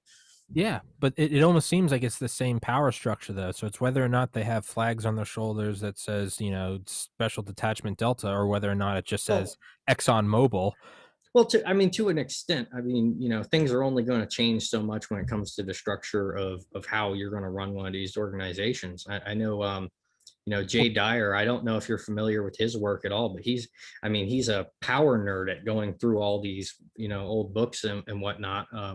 Really, really good take on like the KGB and how they were working with the Orthodox Church, and how you kind of had this network of Orthodox Christians that were understanding that, hey, you know what, the best way to get out from under the thumb of this, this communist dictatorship that's taken over our country is to work through these Orthodox community networks. And that was essentially from, to say the good guys of the KGB is a pretty odd statement to make, but that's kind of what it was, is the good guys of the KGB and Russian special operations forces saying, the best way that we can stabilize this country and get out from under the thumb of tyranny is using these Orthodox Christian networks. And, you go back to like Constantine and why the Roman Empire converted to Christianity. Well, they understood that, hey, these natural insurgent networks that the Christians are forming, these little communities, are responding to external threats on their own much better than our centralized Roman, bureaucracy can. So, why not just control the opposition? The best way to control the opposition is to lead it yourself. Mm-hmm. We're Christian now. And that's why, was it Julian the Apostate comes along a few emperors later, and he's kind of like an uppity hipster. He wants to go back to paganism, and even the pagans. I'm pretty sure I'm not messing that name up, but I could be.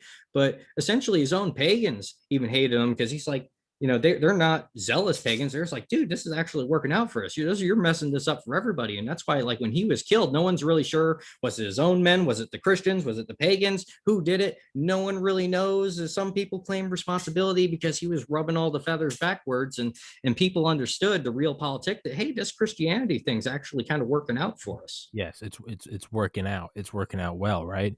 And it's, man, so I was thinking, now I'm just thinking along all these lines of, man, are all these different American corporations, are these just very intricate I mean, like the oldest one, it's almost beat to death, is like, we know the CIA, I think, formed 10 or 11 fake corporations to go buy up the titanium ore of the Soviet Union so we could build the SR-71 Blackbird, which I love a meme that I shamelessly created. And it's, David, did you freeze up again? Up, David froze up again. Our internet is just shit in the bed today. Is it? I don't think it's my internet. Let's see. So he froze up again. I think we're back. Okay. There we go. But yeah, I was. It's a meme I shamelessly made. It's Thanos. I use the rings to destroy, or I use the stones to destroy the stones, and it's I use the Soviet soil to spy on the Soviet soil. And it's the titanium ore to make the SR-71. I thought I was clever. I patted myself on the back for that one. Fuck you. But my idea is, man, what if? So let's think. What do we know we have? What is probably, we argue, one of the biggest presences in China? Apple and Foxconn. Do you think Foxconn is that a forward operating base? Is that a CIA station? Well, we know that obviously there's going to be those networks in there. The big problem is when you look at the Office of Personnel Management hacks and leaks that happen. And this is the biggest issue, is that, through that, they've compromised and figured out who a lot of the assets were. They got rid of a lot of the assets that have been built up for a long time. When was this? This was a few years back. This one, look that up. When all the CIA assets were exposed in China. Essentially, yeah. This goes back to the Office of Personnel Management hack. And I can look that up now. 2016. I want to say it was probably about then. Okay. I'm Googling just general ballpark. But yeah, general ballpark of it is that they had this breach, and which compromised a lot of the assets that we had there already. And then on top of that, you got to keep in mind that they got material on the people who are polygraphing and basically giving out security clearances. And that goes all the way up to the senior executive service. So that's the biggest threat right there. And that's one of the reasons why anything serious is going to go outside of the official chain of commands, because the people who are giving out the security clearances were essentially compromised. And, when the senior executive service is compromised and they're unfireable, well, what are you going to do but form an East India company or an East China company? And it's like, you need your own chain of command. You need your own, everything. And then dissolve it every decade and then build it up anew. It's kind of like Jack Nicholson in The Departed. Whenever I got a rat, I just kill everybody. Exactly. You basically have to just keep doing that, or bouncing between new platforms, because we know the platform that was built up for us is completely compromised from Yeah, the ground rotted up now. through. Yeah, termites in the foundation. Hmm. Fuck. I mean, yeah, what other spot would you go after other than the polygraph? I mean, that is the gatekeeper. Do you want Yeah. to be in this or not?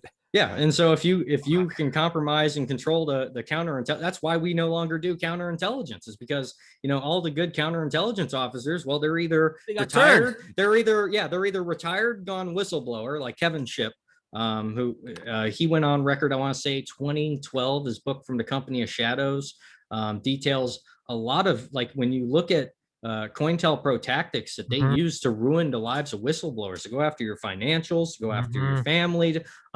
I believe they went into his home with a paint roller, basically put chemicals on the ceiling and tried to basically poison his family. Like, we're seeing, all of these tactics that they use to destroy whistleblowers. And I believe what they came after him over is he found essentially an exploit that allowed essentially enemy intelligence to determine who in an embassy, or who in the State Department was actually working for the CIA. And when he tried to report that, he was basically told to shut it down.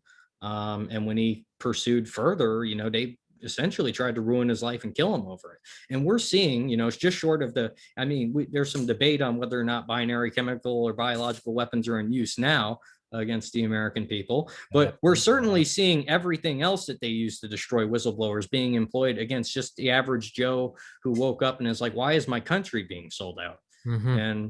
And really, if you study Kevin Shipp's work and all that, they all those tactics started with what they were doing to CIA whistleblowers and whatnot. Motherfucker. So one thing I always think about is like, I don't think I'm stupid, but I also don't think I'm necessarily smart.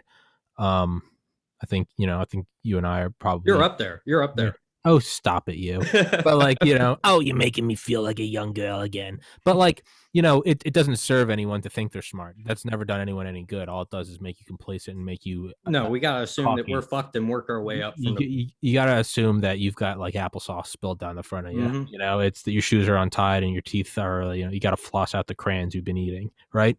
So, Mhm. but one thing I always think is, if we can think of this, if everything you and I are debating right now, if we can, one, let's just go baseline it. Let's just say there are people in the the upper echelons of whatever, whether or not they're compromised, or they're Chinese, or let's just whoever. Let's just say they're up there.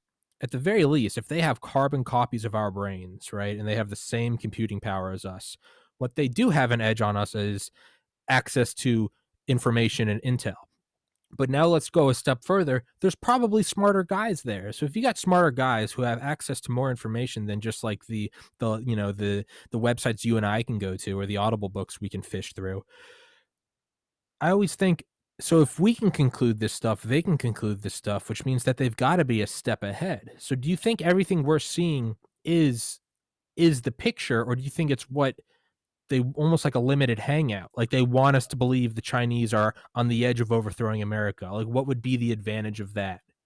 I think it's kind of half and half. I think it's half limited hangout, and once again, half the fact that, yeah, we might have a lot of incredibly smart people that understand exactly, you know, how bad the situation is and what we need to do. But it goes back to the argument: if there's a gun against our head, if there's God knows how many Club K missile systems that came in through Port Canaveral and are scattered throughout the inside the continental U.S. And even, like, let's assume that our counterterrorism capabilities are Johnny on the spot, and that there's not a single one inside the continental U.S. Sure. Well, just as easily, how easy it is for them to put these on little islands in the Caribbean, put them on a fishing boat, and just be off our coast. Are we going to stop every boat with a container on it? It could be done. Yes, but do I think that they're capable of doing that and actively doing it? Well, judging by how our power grid's being treated, I would assume that there's a gun to whoever the good guys are in the system's head, and that they are very limited in their response. Because what I'm seeing, with our power grid, and from guys like Eric Swallowswell, and all these clearly compromised Fuck that people, piece of shit. who are just can get away with murder essentially. If we have really smart guys that are out there and figuring out how to get around this, I'd like to meet them because I don't feel like we're winning right now. Me neither. I don't have that feeling. And it's one thing I always think is though, it's like, you're right, because it does seem like the Chinese are acting like they have a gun to our head. I just don't believe that we don't have a gun to their head as well. And I don't necessarily think that, up until probably the last 20 years, I felt like America was 12 steps ahead. Now I think we're on par at best. I don't think they're ahead of. I don't think the Chinese are ahead of us. I don't think we're necessarily that far ahead of them though. But one thing I always think is, and I remember thinking this back in like middle school. I was like, wouldn't the most advantageous thing you can do, wouldn't it be to just smuggle in pieces of atomic weapons into the nations that you don't like, including those who are your allies, construct them in cities, and then just leave them there for decades? It would have to be a special access program within a special access program, but you would have those. So fuck having an ICBM or a stealth bomber. Just have instantaneous. You could have that, but the problem is that's really only the capability for A, if you're going to do a preemptive first strike, Yeah. or B, responding to, hey, we already got nuked. So, I look at it from that perspective is, do we have, equal measures that could do the same amount of damage? Yes, but that doesn't really help us with Can't the use them. situation in our own Can't use them. backyard. Yeah. The only way that's going to help us get around, the issues in our backyard is when we start going to, neighborhood watches that are, forming up, and we start going beyond, hey, let's just watch after our cul-de-sac. How do we, teach these neighborhood watch guys surveillance and counter surveillance techniques? How do we teach them about, counterintelligence? How do we give these guys the resources and the motivation to keep a strict eye on the people running their policy, on the people they vote into office, to keep the pressure on them so that they are forced to act in a populist and nationalist manner? And that's really the only way that we can go about retaking the internal security services needed to start going out and really finding the guns to our head, so to speak. Because we can talk about whether or not we have the on par capability to do as much damage to China as they could do to us, or maybe some white Russian element. However, old nobility, Klaus Schwab, James Bond villain type, whoever you want to name it. But whoever has those weapons there. It doesn't matter if we can nuke the country if they can nuke our city anyway. We got to remove the gun to the head before we can do any other action. But the thing is it might not be removable, and it might never have been removable. It might have been to our head since 49. It might not, but and then if that turns out to be the scenario, if there's no other way, there's nothing to worry about. Yeah. If there's no other way to get around that, well, then the only way that we can deal with this situation is once again going back to force multiplying at the grassroots level, counterintelligence knowledge and procedures, so that we can do network analysis and figure out, well, who's, if we can't remove the gun from the head, can we at least figure out who's got the finger on the trigger? Mm-hmm. Okay. And go from there. And that's really the only other option there. Yeah, man, it looks like that ray of sun is piercing your eyes. It's right. It's kind of right starting to come down there. Yeah, that's I built like a wall of of mats around me. But yeah, it seemed, that's one thing I keep thinking of is like, man, yeah. So what good does it do if China's like, we have a Club K missile system, and then we go meet with Xi and we say, we've had 100 megaton thermonuclear warhead in Beijing since 1972, and we're not, and it's like, oh fuck.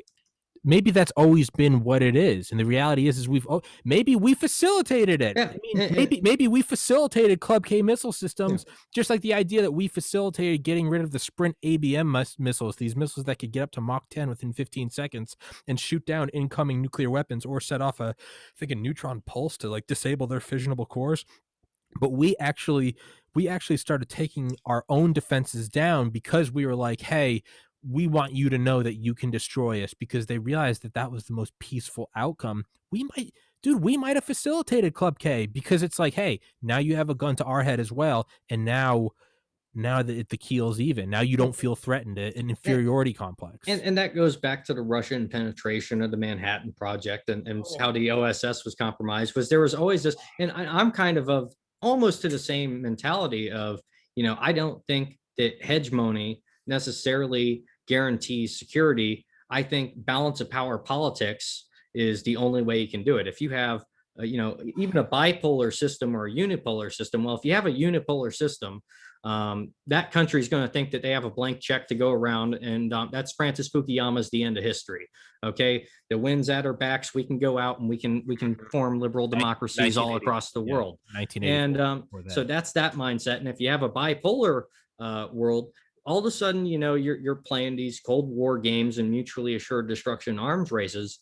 But if you have a multipolar system, that's where you start to get more balance. And that's the big problem that we have right now, is that we don't really have a multipolar system. The EU is collapsing, and thank God, because it's a Stasi-run regime at this point. It's a continuation of the Holy Roman Empire, and it's not Roman, it's not holy, and it's not an empire. It's not an empire. It's the guy that made Stuka bombers, as the unelected dude running it. It's arms dealers running that thing.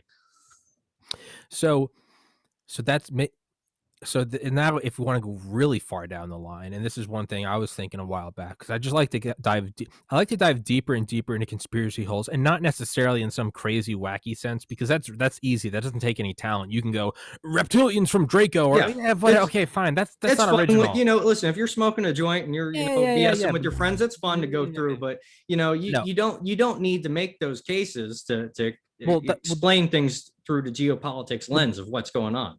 That's what I like to get to. So I like to go down the rabbit hole, but I like to create my own conspiracies based on things I know, because otherwise it's a cheap out. It's aliens. It's all right, fun. Yeah, sure. I'll smoke that bong. I'll have fun. But if we really want to debate what's going on, one thing I was thinking is, the Cold War. Let's look at the Cold War as an engine. Right, you kind of fuck around. You could say that in the landscape is the temporal dimension, and we want it to go forward quicker. What's the best way to, right? Why did we set up Los Alamos and Oak Ridge, Tennessee at the same time, or Sandia or whatever? It was, we wanted competition. So let's look at the Cold War as an engine, right? Because it's been argued, and I can't back it up, or somebody fact check me or back me up, but it's roughly that without the Cold War, where we would be right now with even just consumer technology, is we would be at the spin wheel iPod in 2021. As opposed to where we are. So it moved forward. It advanced humanity very far forward. Now it's a dangerous engine, because it's an engine that can, at any moment, it can go thermonuclear. And then let's say without a Cold War, the engine just keeps plugging along. With a Cold War, you can turbocharge that engine, but the engine might also throw you back to the Stone Age. Yeah. However, so a Cold War might be the upper elite are like, what's the best way to advance humanity? It's a Cold War. Maybe strings are being pulled to purposely pit China and America against each other, because baby, that's how you get technology to jump forward. David, you froze up again. I can't help but feel the senior executive services chopping in our connection. I don't know if it's his or mine. He'll pop up again. It normally takes like 10 seconds. But yeah, what if the Cold War is an engine, and the engine is pulling us along into the future, and it's a knife's edge? All right, he's back. Yep. All right. Let's is it a intentional Cold War to push humanity forward, and then thus push a breakaway civilization, and then they'll just pit us against each other? Yeah, that's basic management 101. Let's break it down simple enough for Counter-Strike players, right? If you have a Counter-Strike team and 5 guys, and you want to push them to be better, what's the best way to do that? To make a second Counter-Strike team, to call them a bunch of losers and suckers whenever they mess up. And then you get that competition and that camaraderie that comes from that competition. And next thing you know, you're driving innovation. All-star team. Yeah. And that's why, part of this, was a failure of Trump, because he was trying to play it in the political game. But, you could see where his strategy of, well, I want to bring in these guys that disagree with each other. I want to bring in John Bolton and this guy, and I want them to compete because they're going to give me the best outcome. Well, it doesn't work so well in politics, because people already have their allegiances and whatnot. They're not necessarily looking to innovate for you. But, from a business perspective, that's a very smart strategy. So what if that's the move? What if the real move is hey, to an extent? Yeah, and you would have to go to an extent. The problem is now they feel that they have enough, that they're ready to collapse us, and they want the authoritarian model. And that's the issue we have now. That might have been we might be behind the 8 ball. They might have had that thought in 49 and go, hey, let's pin us against each other. And now you're right. They've done their advancement. They ended up the Cold War. They tied up the loose ends. And now they're going, all right, let's go get into the Chinese system. Then we'll kill them. And then we'll just take over the whole world. Yeah. And at the end of the day, the heart of all this, if you just really want to cut to the heart of everything that is evil in the world, well, it all starts with Henry Kissinger, is the K, the big K, and you look at all of his acolytes. I tried to get him on the podcast. Yeah, that would be amazing. He didn't respond. I think he's like 98. Yeah, I mean, he's up there. I mean, he is a Sith Lord, though. He might live forever. But it's a really interesting thing. But if you look at where he has the strongest foothold, it's Department of Energy. And if you really wanted to end the hegemony of the technocratic, whatever cabal, globalists, whatever you want to call them, if you cracked open black energy projects in the DOE and you removed our dependence on oil and air travel and the lanes that they already control, they're done for. And that's why for them this is a zero-sum adversarial game, and they have no intention of losing control of that. They understand if Elon Musk can go to an asteroid belt and have unlimited resources and just start 3D printing, well, guess what? You now have a near peer threat that can just build off somewhere else in the system that could pose a potential to disrupt your hegemony over the energy game, over the transport game. The Expanse, I don't know how the latest season, but the first couple seasons of The Expanse was actually pretty good, because the whole idea is you had these guys that went to Mars to terraform Mars.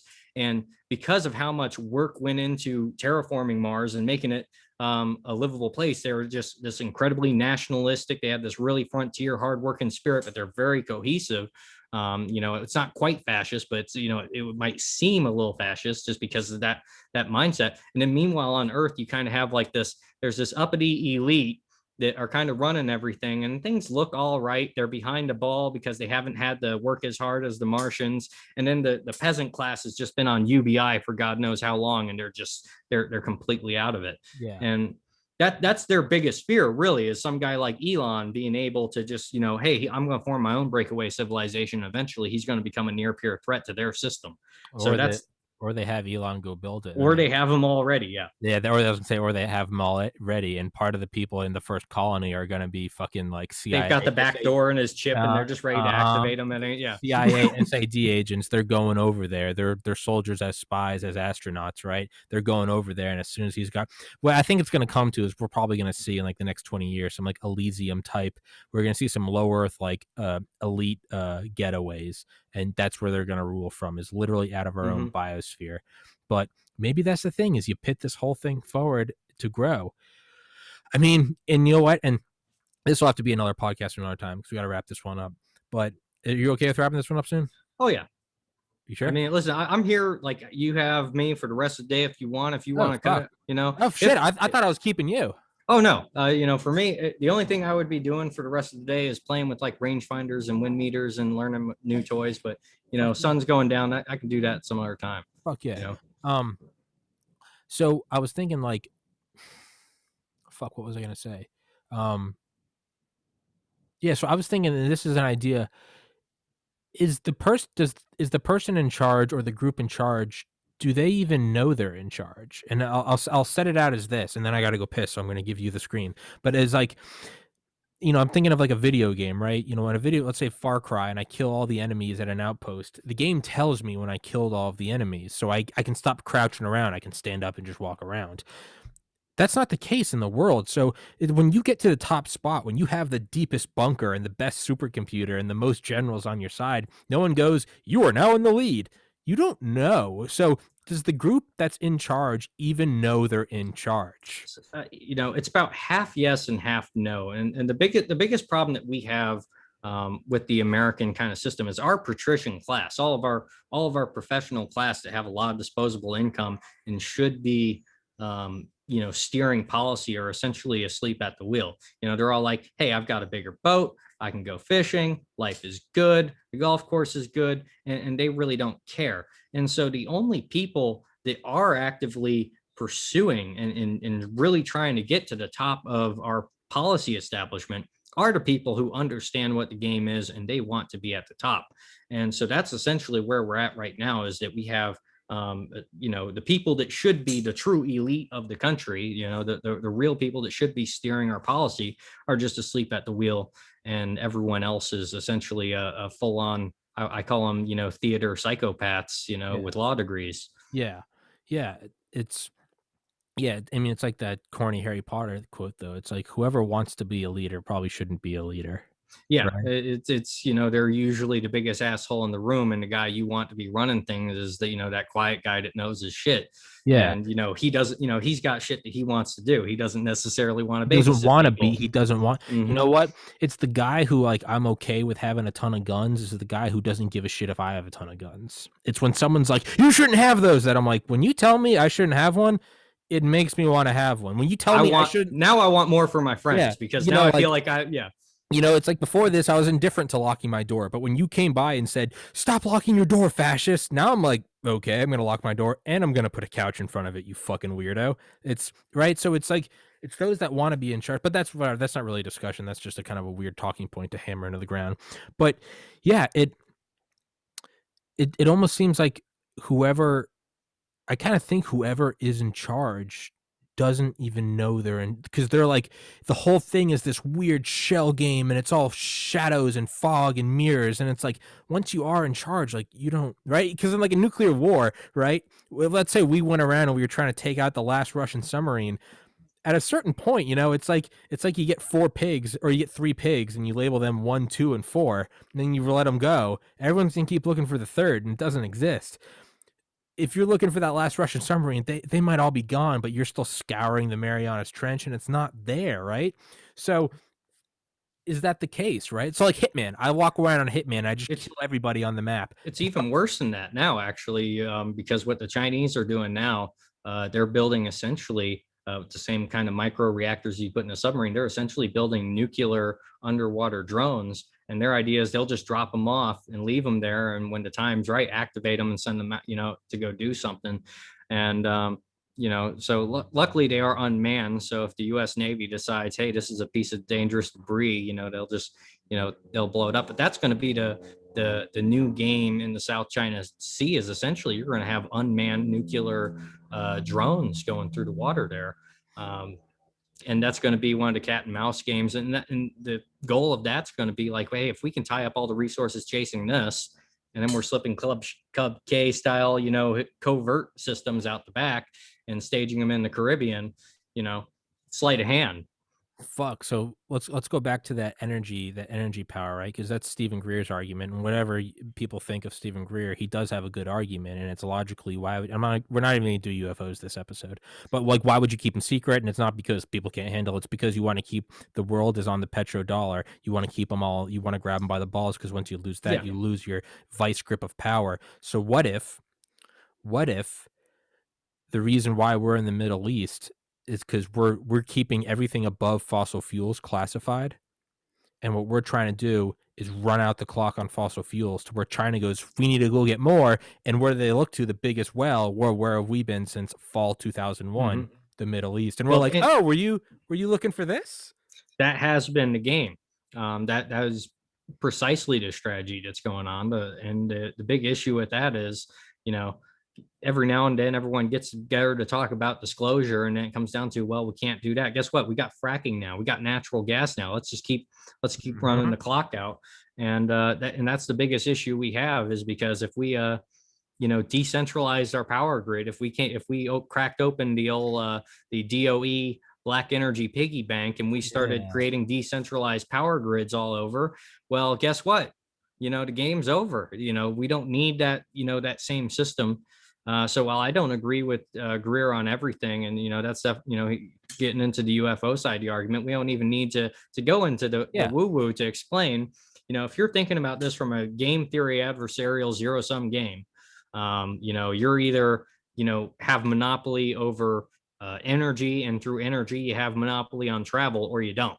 Hmm. Well, option is you don't want the don't. You want Hmm. to have that Right. control. And so that's why they do not, as their worst nightmare is losing control of that hegemony over the energy sector. And by means of that, you'll also have air transport. There's only so many airlines out there, and you can track pretty much what they're doing very easily. Yeah, there's only so many airlines, so many ships. You can pretty much track. You're right. You can track, right? It's kind of like, COVID. It's kind of COVID's made the surveillance state so much easier because now you don't have these un uh, undocumented variables. What about Tommy and David going for a walk in the woods and we're just shooting the shit? Maybe we really are just talking about women. Maybe we're talking about overthrowing the government, but they can't have that when that's a system that they can't monitor. Versus now, if you go outside, you're killing my grandma, you stupid Nazi fascist. So stay inside. By the way, you can only communicate on a handful of platforms, all of which are monitored, Mhm. all of which are controlled. So yeah, keep everyone only using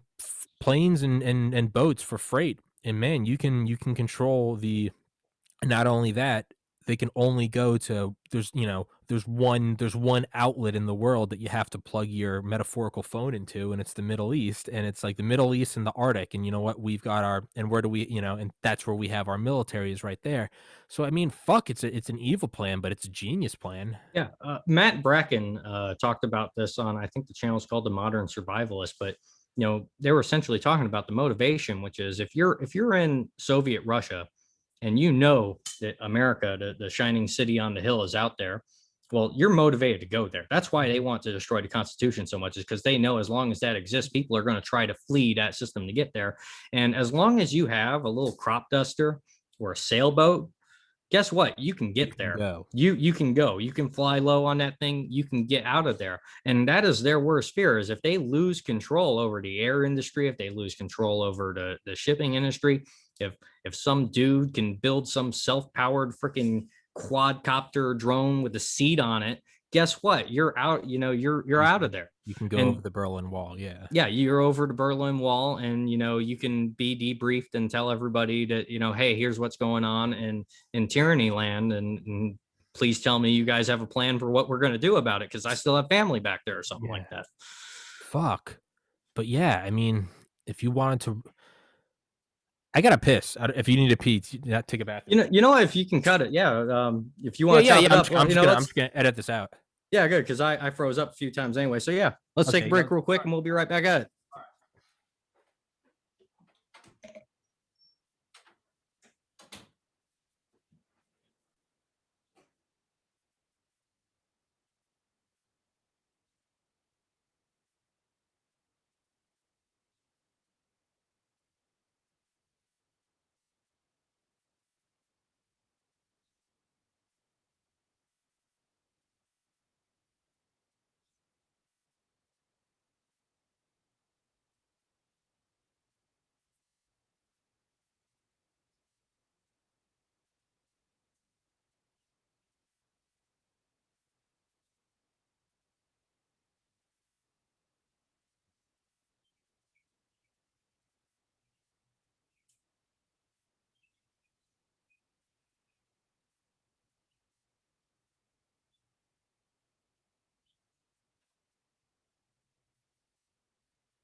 And where is that?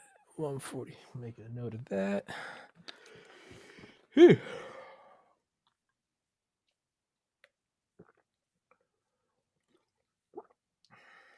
This podcast brought to you by water.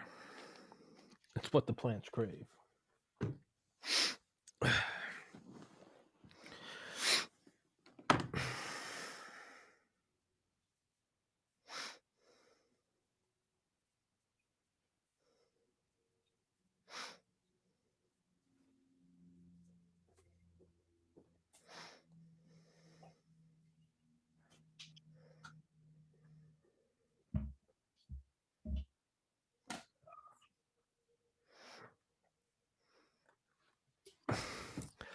Man, And we're back. I'm gonna have the weirdest. Just like once my suspension's over. I mean, the last episode uploaded was 272. I'm already Right? There's just going to be this massive backlog, and I'm just gonna rain down episodes, but yeah, that's one thing I've always been fascinated on are these sort of like these like trump cards where it's not like who has the best bomber or whatever. It's like these weird, they're not even, it's not technologies. What they are, like you said, game theories. It's about keeping energy classified so that you can only use this existing system. Like it's a lot easier, right? It's why why you can pit Parler and Twitter against each other and it doesn't matter as long as you're in control of AWS, right? Yeah. One of the best things I could recommend anyone do to, if you want to get into foreign policy and you want to understand what's going on, there's something called the Great Courses Plus. It's basically like Netflix for college courses. And there is a course on there about game theory by, I believe his name is Scott Stevens. This guy is a literal real life wizard. He'll, teach you how this thing goes into everything from business deals to nuclear deterrence theory. And I remember this course was before the whole Epstein thing even happened. And he just, my jaw about dropped, but he just straight up says during the course, hey, sometimes the best way to get promoted is just walk in and give your boss blackmail material. Here you go. Now you can control me. Now I can be trusted, and you're moving up in the system. And he just straight up said that. My jaw just about dropped. I'm like, he's not wrong. I mean, you're not wrong. He's not wrong. Yeah, I thought you meant give blackmail material on your boss. No, you say give it on yourself. Hey, here's me cheating on my wife.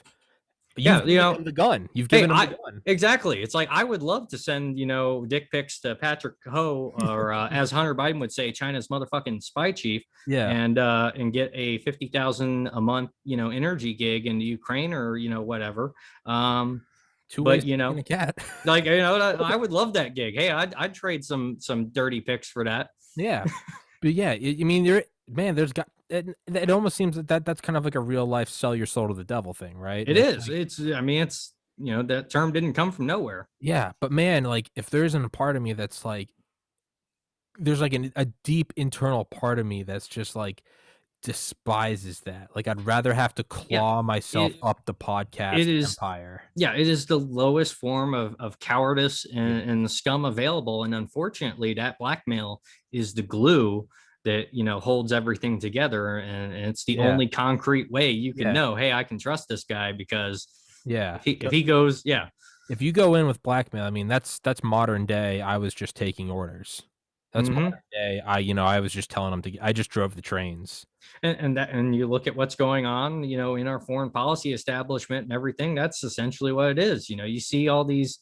I actually would go as far as to say they're grooming autistic people in a lot of these think tanks. You see, some of them that actually know what's going on, and some of these people are just the most awkward guys you've ever met in your life. And they can argue academic nomenclature all day, but they don't understand the difference between, they use the term state capitalism all the time, but they'll never say communism when they're talking about China. It's like, they're playing these weird, games where essentially you're taking the next generation, you're controlling all the language they see and they hear, and you're like removing the concept of like, hey, this is a communist country, even though it's called the CCP.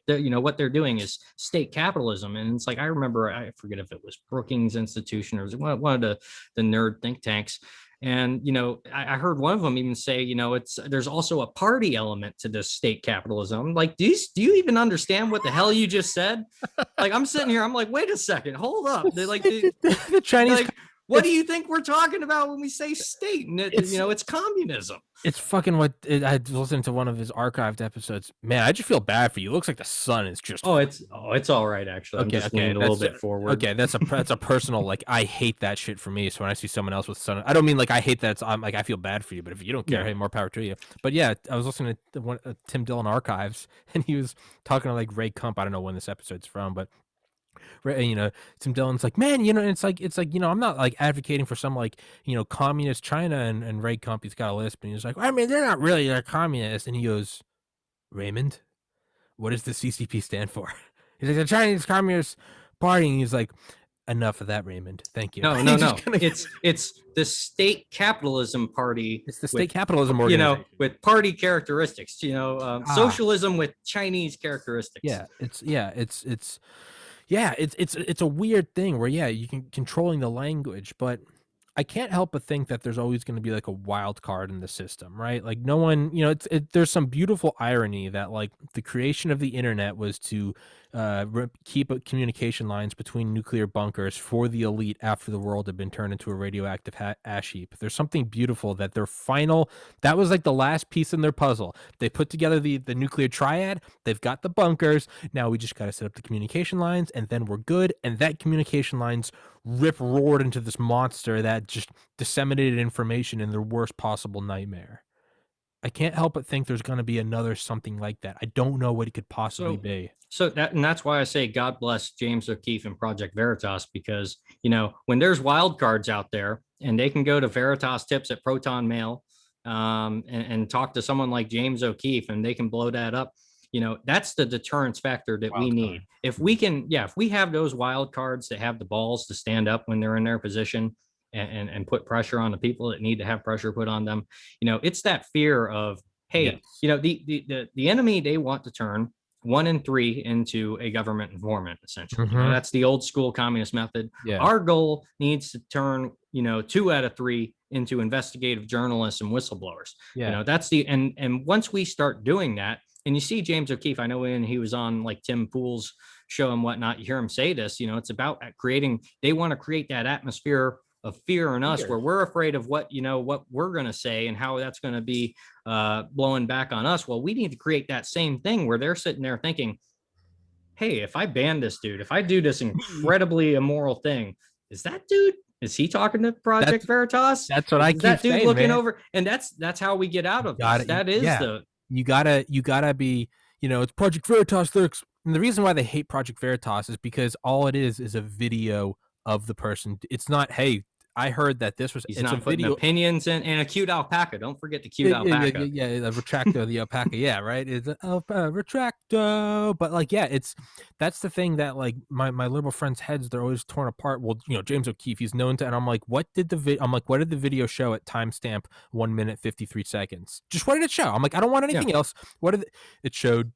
This person saying that we want to put Trump supporters in re-education camps. And I'm like, he's not giving his opinion. I'm like, there it is. There's the statement. I think Project Veritas could even be more lethal if they did 0 graphics, 0 editing, and they just released raw video. But it's not a sexy, it's not a soundbite. And some of it's just scratchy, messed up stuff. I mean, you're wearing a hidden microphone. There's all kinds of just crap that you don't need. But we saw them do that kind of when they were putting out the full CNN calls that they were in on.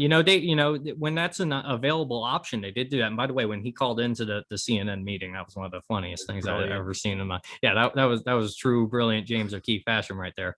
They need to get a fucking NSA informant. That's what they need. God hope that they already have one or some of them, because we need somebody that is starting to go after the handlers rather than constantly. If there's one thing that and this is just the 40K nerd and the Counter-Strike player in me, and I'm sure you're the guys you talk to, you hear the same thing from them all the time. I don't like being reactive. I like being proactive. I like setting. One of my favorite Don the Pleb episodes, he was just recently talking about tempo.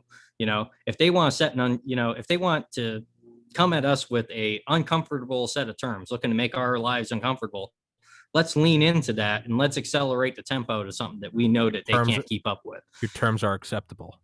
Yeah, right. Exactly. Your terms are acceptable. Let's see who's better at the game. Yeah, let's turn it up a notch. It's like, you really want to dance? It's kind of like, I think it was oh fuck, what's his name? I had him on my podcast. It's Sam.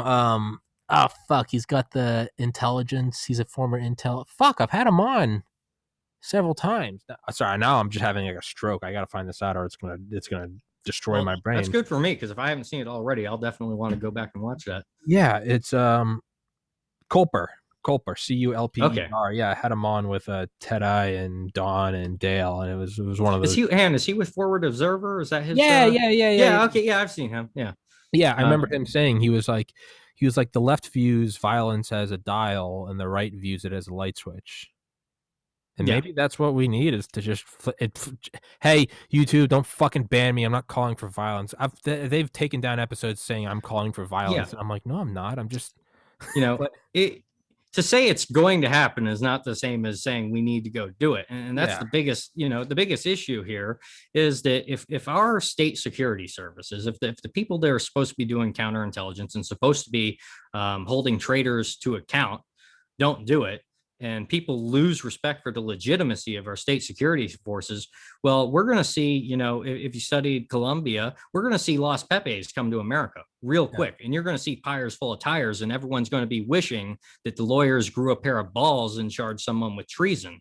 Yeah. Because, I know nobody wants to say, oh, yeah, we're going to have to, the penalty for treason is death. And, that's a terrible You don't want tragedy. to set a But, precedent. but guess what? If you have two generations of kids that grow up seeing that no one gets held to account, no one has to answer for one of the highest crimes you can really commit, what are you going to do?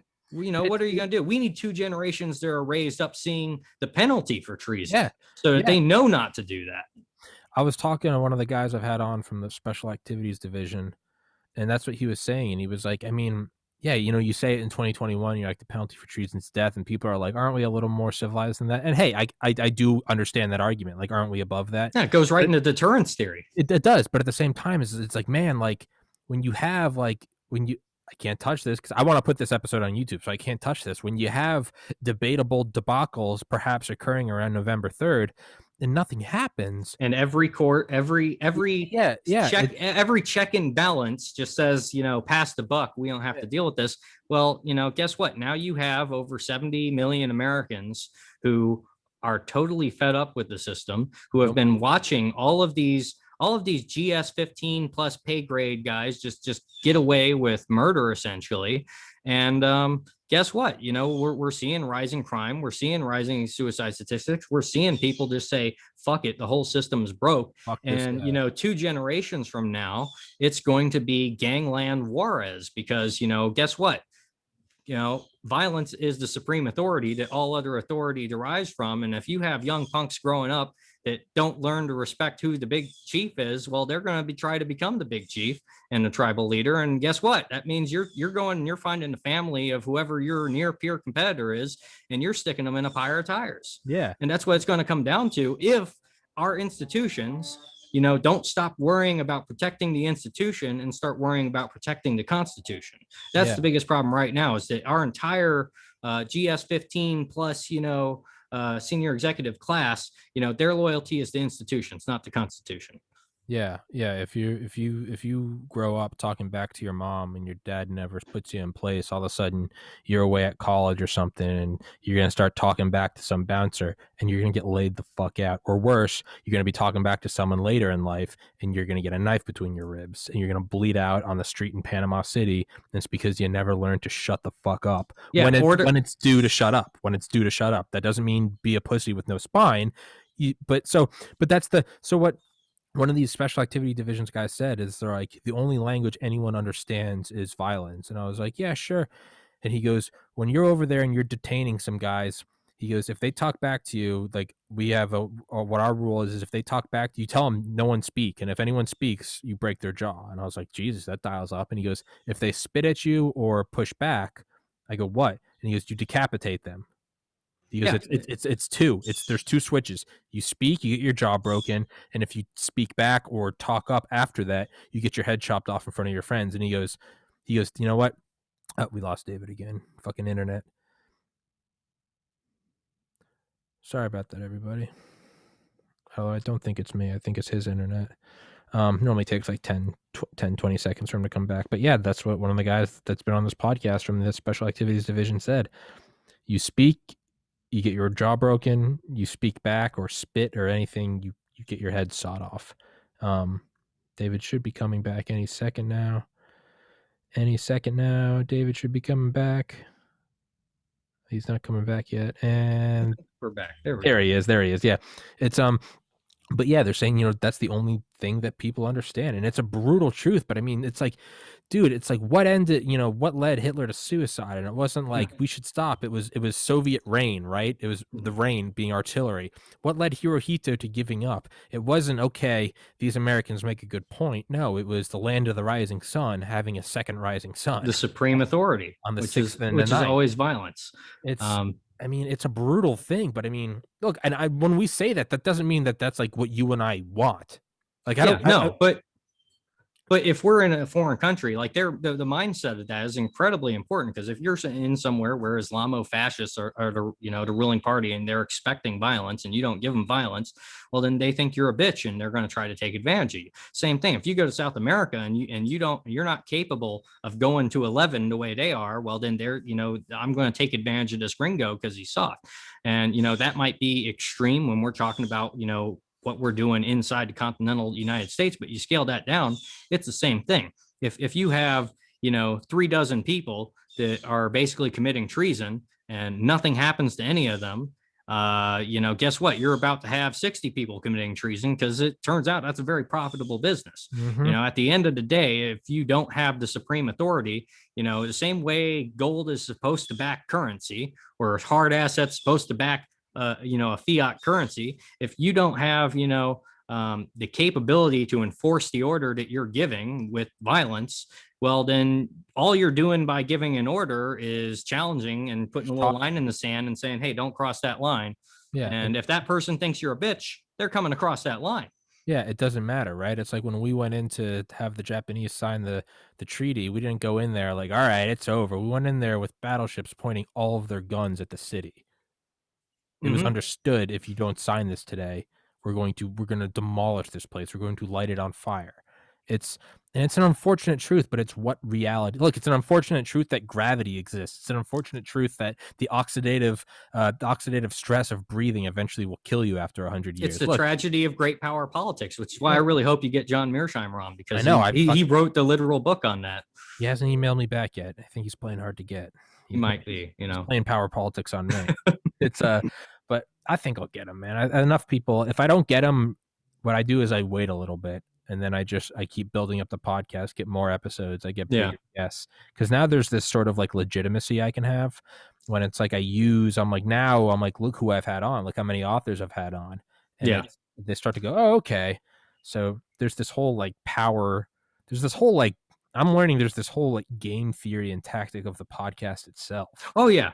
And one guy to study on that, and he gets into a lot of the woo woo, but he also gets into a lot of good stuff, is Greg Carlwood at the Oh higher yeah, side. Yeah. THC. Yeah. Fuck yeah. THC. I love THC. And I love Greg when I Carlwood. first discovered it, I'm looking through his backlog, and I'm seeing all these high profile names, and I'm seeing Yeah. all these people he's had on there. And I'm like, holy crap, how have I not found this guy before? And really, I haven't had that same reaction since, I found your channel through Don the Pleb. And I'm just Oh, thanks, looking man. through all the people you've had. And I'm just like, dude, this guy's going to blow up. Yeah, it's Because like you've already, you've got the library already there. I appreciate it, man. It's that's I thank you for I enjoy hearing that. But yeah, Greg Carlwood, right? It's because when you go through his, you're like, why isn't there more of this? How come you Yeah. don't hear more of it? And at a certain point, I stopped complaining. Why don't more people hear of Greg Carlwood? And I just enjoy it. I Yeah. just stop bitching about how come no one's ever heard of this burger joint. Just enjoy the burger, Yeah. and they'll get their money. That's kind of how I feel. Like kind of how I visualize this is like, I know it's being suppressed. I know I can't get out there, but the way I look at it is I think the internet is one big forest, and I think every episode I do is 1 gallon of gasoline that I'm just dumping. Whether they let the spark hit it after episode 2 with 2 gallons, or whether they're waiting for episode 380, to me, I'm like, it's just going to blow up that much more. Well, so that's why I would almost encourage, and this is more getting into, if I were in your position, I'd be encouraging, like, you remember the dog whistle of, oh, this is the forbidden hand gesture, right? Well, I'm a former dive master, so this is very important to me for a lot of reasons other than that. But when you can create all of these dog whistles, and you can get them to ban all the bigger mainstream legitimate stuff, and it forces people to go to other platforms, and all of a sudden they come across, you're already pre-set up there, and someone looks through your library, like you've got the kindling and the gasoline poured everywhere, and all you got to do is just wait for them to accelerate that censorship, and it plays right into your hand. That's how I'm trying to go right now. I remember back in when all the boogaloo memes were coming out and whatnot. I was in a lot of the same the boog. I was in a lot of the same Facebook groups. Sam Culper was in some of these groups, and Duncan Lemp was in one of these groups. I don't know if you're familiar with the Duncan Lemp case. Don did a good podcast on this, but when we knew we were all getting banned on Facebook and whatnot, we were debating what platforms to go through. And I suggested Telegram at the time, and everyone was like, "LOL, Telegram is fake and gay, and all that stuff. We're not going to Telegram." And Duncan Lemp was like, "You know what? I'll set up like a server and a forum and everything, and we'll use that." And I was like, "All right, well, I'll sign up to help you test that out," and did sign up all that. And next thing you know, the next thing I heard about Duncan Lemp was Montgomery County PD out in Maryland kicked in his door and shot him in his bed, essentially. And they didn't release the body cam. Don has a stream covering where he went into all that. Yeah, it was an incredibly fucked up case.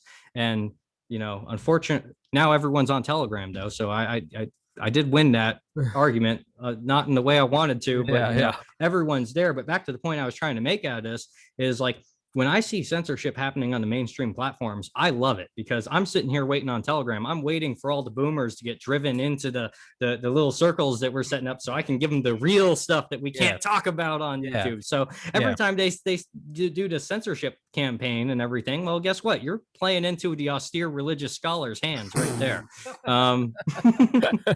But that is true though. That's how I kind of look at it. I'm like, man, because I was I'm friends with this fucking brilliant girl, and so it's after I got banned from YouTube for a week.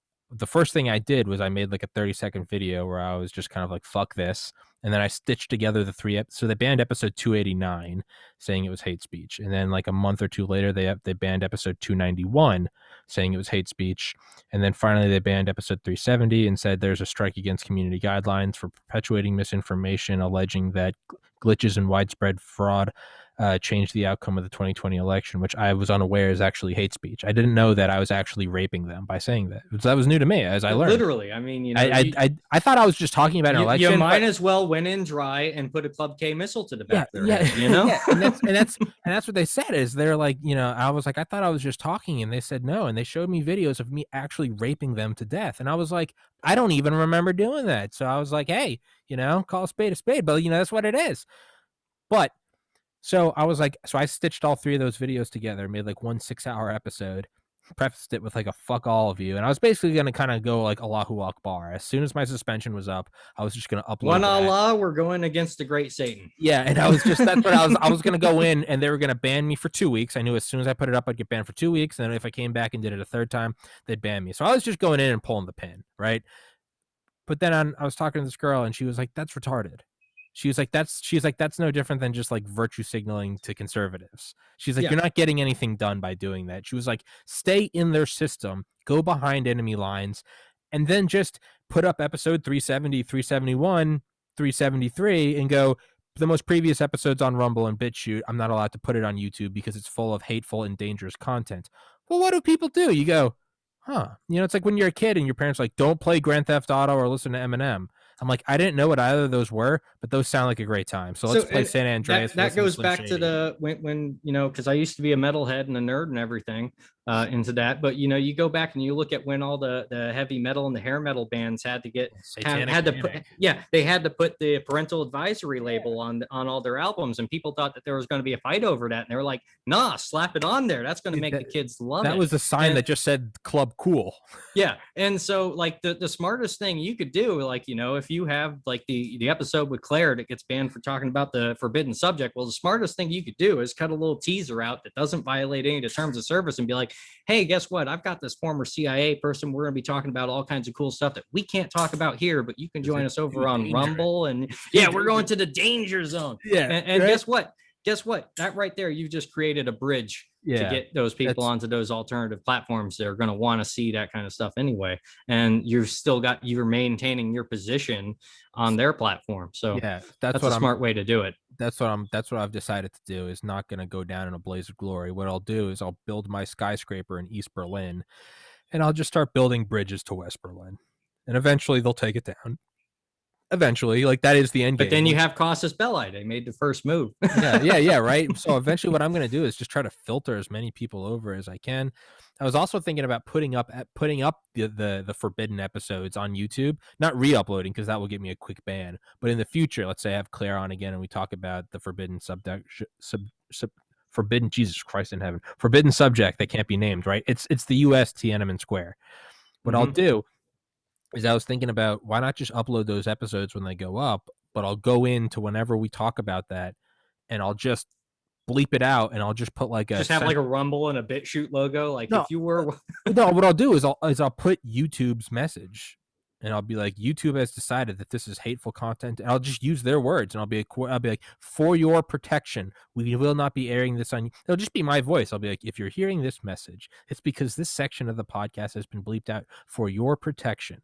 If you're curious, you can go to BitChute and Rumble, and then just have the episode just cut back in, and all of a sudden be like, yeah, and then we'll just start talking about the next topic, but I'll just be beep, beep. yeah. That's the genius way to do it. Yeah. And next thing you know, you're once you do that, you are facilitating the bridge that gets everyone to the next platform. Or do I go even more covert, and do I just not even address it? Do I just upload episodes, and every once in a while you just notice, hey, you skipped one? Hey, I see no reason not to stick the tongue in the cheek as far as you can get it there. You twist their own words and policy against them whenever you can. I'll just maybe I'll just upload the episode, but what it will just be like a censorship warning from YouTube. It'll just be a screen recording of that, and it'll be like episode 370 with Miss Claire Lopez, and then it'll just say like, even if it's a teaser, yeah. That's what I'm saying. 3 seconds of the person, please introduce yourself, and then I'll just have it cut off.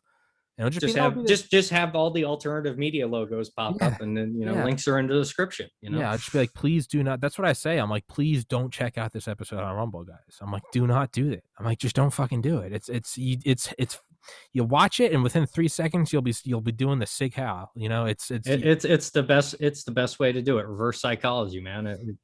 Don't go over there. Yeah, you don't want to know about the dangerous stuff. You don't want to know about it. Is it addictive? It's not addictive. You don't want to know about it. Do you get the first one on Rumble's free. Don't worry about it. Yeah, it's don't go there. My friend went there once, never came back. What's over there? I'm not going to tell you. It's over there. Here's the link. Don't do it. Don't fucking do it, guys. Man, maybe that's what I should do. Make a Rumble account and get a free hoodie or something. I can't afford that. But just something like that. Or, I don't know, maybe just play the episode in the background muted while I'm talking to someone else. I don't know. It's probably a bit too much effort. Unless you're really trying to signal to someone, and you're trying to, get shady. But there's nothing wrong with like what you're saying of just cutting in between and having the message, or at the very least just having a teaser going. Guess what? This episode exists, but you can't watch it here. Okay, and that's all you need. That might be what I need to do. I'm having a stroke apparently, but like. I think that's the move, is to just please introduce, the first 10 seconds of just bullshit banter, and then I'll just cut it. It'll almost be like Rogan, how they still upload Jerry clips. You'll hear Rogan's voice. You can find this in every other episode on Spotify. And that's kind of genius of what he's doing, though. I wouldn't have gone with Spotify for that, but it works. I'll take that 100 million. I'll take that 100 million. Hey, you can, if you can show people this is what you have, and then giving them the means to go over there and the incentive to do it, that's you're effectively dismantling the hegemony of the cathedral without actively doing anything. Just being like, I'm not allowed to post this episode here, so go to Rumble and BitChute. Like, that's just their words. I'm not telling you can't go. Yeah.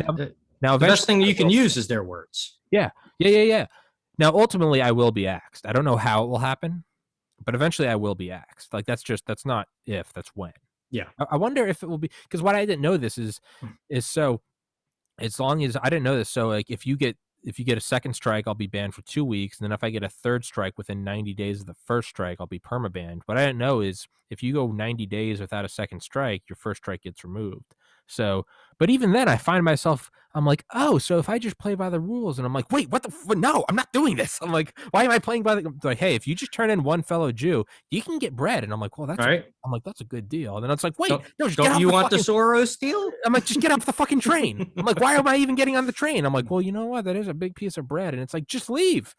It's going to Dachau. I don't want to go there.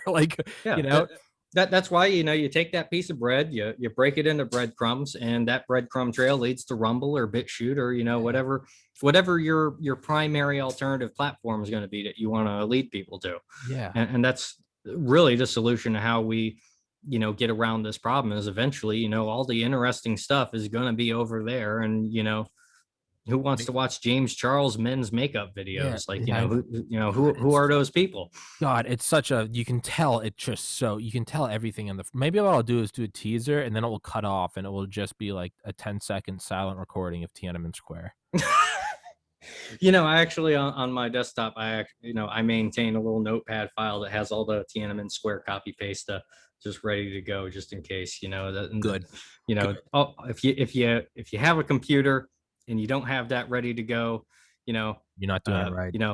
Follow China Uncensored, follow China Unscripted, follow guys like Spalding, and make sure that you have the information, ammunition needed to nuke the Wu Maos from orbit with.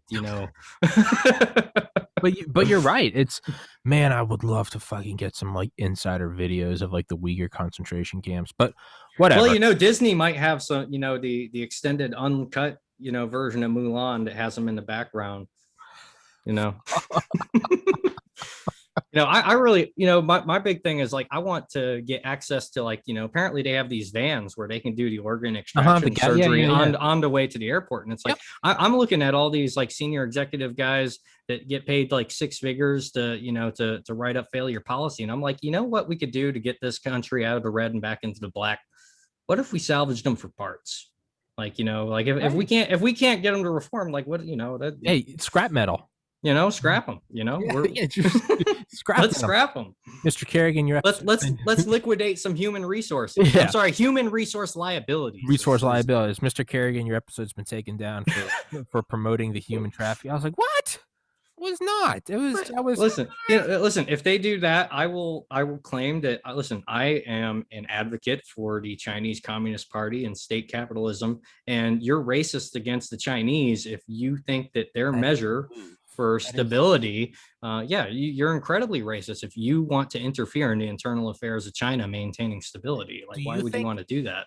Do you think, real talk, do you think I should get a Chinese flag instead and see if they'll, because everyone that pays attention to the show knows what I'm about and they know who I'm for. Would they take it down? If you're having a China centric episode or something like that, or if you're getting really spicy, why not just throw it up there, for an episode here or two? And God, I wish I was black. I wish I was a black man transitioning to a black woman in a wheelchair. Like if you had the wheelchair too, with a hijab like and the CCP. Untouchable. Like, like they would just like you'd go right beyond GS-15 and right into the ES pay grades. You'd be at the top of the foreign policy establishment. I'm just sitting here with Greta Thunberg next to me.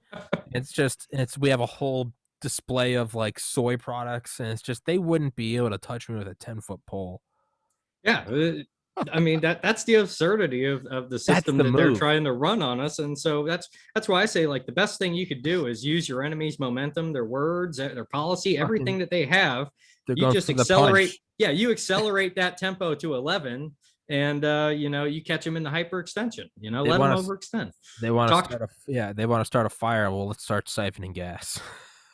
Part of it, we're actually, in a lot of ways, we're very similar to the situation between Japan and the U.S. right now, because what caused them, I mean, they knew Pearl Harbor and taking us on was a long shot, but also we shut off their gas, and put them, we shut off that gas and we put them in a situation where it's like either we push this empire back and pull back, or we go on the offensive. Well, we saw Gimki Fuji's advertisement at the CPAC, which was far better than just about any of the speakers and stuff that they had there, minus like James O'Keefe and former president. But Samurai Alliance, man, that dude kind of knows what's going on. And of course, they're not going to, go backwards. They're going to go forward, and they're going to take the hit at us. But you look at what they're doing to our energy grid. They're trying to put us on green energy. They're trying to, say, hey, nukes aren't safe. Hey, you can't do this, that, and the other thing. Meanwhile, they're building a string of pearls with nuclear reactors, fracking, natural gas. So, we just have to accept that, what we're doing here is we're dealing with people that they're operating. Warfare. Yeah, it's unrestricted warfare. They're operating under post-truth politics, and they believe that they are fully allowed to lie to the infidel. It's all taikia for them. Yeah, they do believe it. You can lie about anything. It doesn't matter. But I do like to think that maybe somehow Biden's red pilling liberals. Well, he's definitely doing that. I mean, you're seeing He's so much buyers from what was that? Naomi Wolf or Naomi something like that. That yeah. liberal doctor, whatever who went on Tucker. Um, and you're seeing that right now. And I just love to to mock all the Bernie bros, like just be like, hey, is this what you wanted? Like, is this really what you wanted? Because this is what you got now. You know what's going to be the red pill is when left-leaning people start coming out and saying, "What the fuck? Why are we bombing Syria? How come we didn't get our student debt uh fucking forgiven? How come we didn't? How come we didn't get stimulus checks?" And then when they get banned for hate speech, Well, that, to an extent, that's already happening, and actually, it so a is. lot. The problem with the communists is that so many of them are actually flipping over to like, hey, you know what? Let's keep bombing the Middle East because these Kurds might give us a communist utopia over there that we can run out of. Yeah, I mean, we laugh, but the hardest Antifa has to offer, that's how they think, is that like, well, if you're going to go to a training camp and do that kind of stuff, well, you have the Kurds, they're kind of already commie sympathetic, and so they're kind of coming, they're coming around to this whole let's bomb the Middle East thing. Never thought that would happen. I mean, they're still incredibly. You'd think that for how anti-Israel they are, they would get nuked, but they don't. Man, Um, it's the most fucking insane. I also like the red pill of their whole dictator Trump narrative. You can't vote the out a worst dictator. dictator I've ever seen You in my can't. life. You God, I can't. wish he would have done some dictator thing. You can't vote out a dictator. And man, what a Nazi! Who the fuck Who the fuck like recognizes Jerusalem or whatever the fuck he did? Move the embassy to Jerusalem. Yeah, Tel Aviv to Jerusalem. Yeah. It's and it's just yeah. It kind of at a certain point, it's like whatever they ban, like is fire, Yeah. right? It's Yeah, whatever the old term over to target. When are you getting the get most flagged. flack? You're over it. Yeah, it's when an image is blurred on Instagram, it's of a big titty hoe in like yoga pants, right? It's Yeah, it's good the image. it's and this should be basic bitch shit that they get. It's the Streisand effect. Yeah, There's no other way around it, and they just for them, it's you'd think they would be smart enough to go around that, and and because allow it. if you keep it in, the best way to deal with something, we all know where the term conspiracy theory originated from. The best thing to do if you want to shut something down Let it is not to flourish. shut it down. You should encourage it, and then you Feed should it. add bullshit on top of that. Yeah, Yeah, man, it's the reptilians. There's yeah, aliens, and yeah. conspiracy. You throw around all that kind of stuff, and that's how you discredit something. You Mm-hmm. discredit it by putting in, you go so overt that's covert. You make so much white noise that you can't figure out, Mm-hmm. what's actually going on there. And they fortunately, a lot of the the button pushers. I was going to say trigger pullers, but the band hammer button pushers, they're coming after us. They're so petty. They're so in this reactive rage mindset that they don't think about the Streisand effect. They don't think about how every time they Just ban someone, they're driving, people who are, they were normies yesterday, but they're about to come somewhere where a guy like me can try to radicalize them a little bit and try to, push them around the path. You're putting them in a position now where they're seeking out a location where I can speak freely and say whatever I want. I can talk about the senior executive service. I can talk about the forbidden subjects. I can talk about all that stuff on a place like Telegram yeah, or yeah, others. And if they nuke Telegram, we'll all be somewhere else. yeah. It's again, it's yeah, it's the most what you would do if you were in their if I was in their position, I wouldn't ban a single thing. I'd let all the I'd let Plandemic, I'd let Absolute Proof, Michael and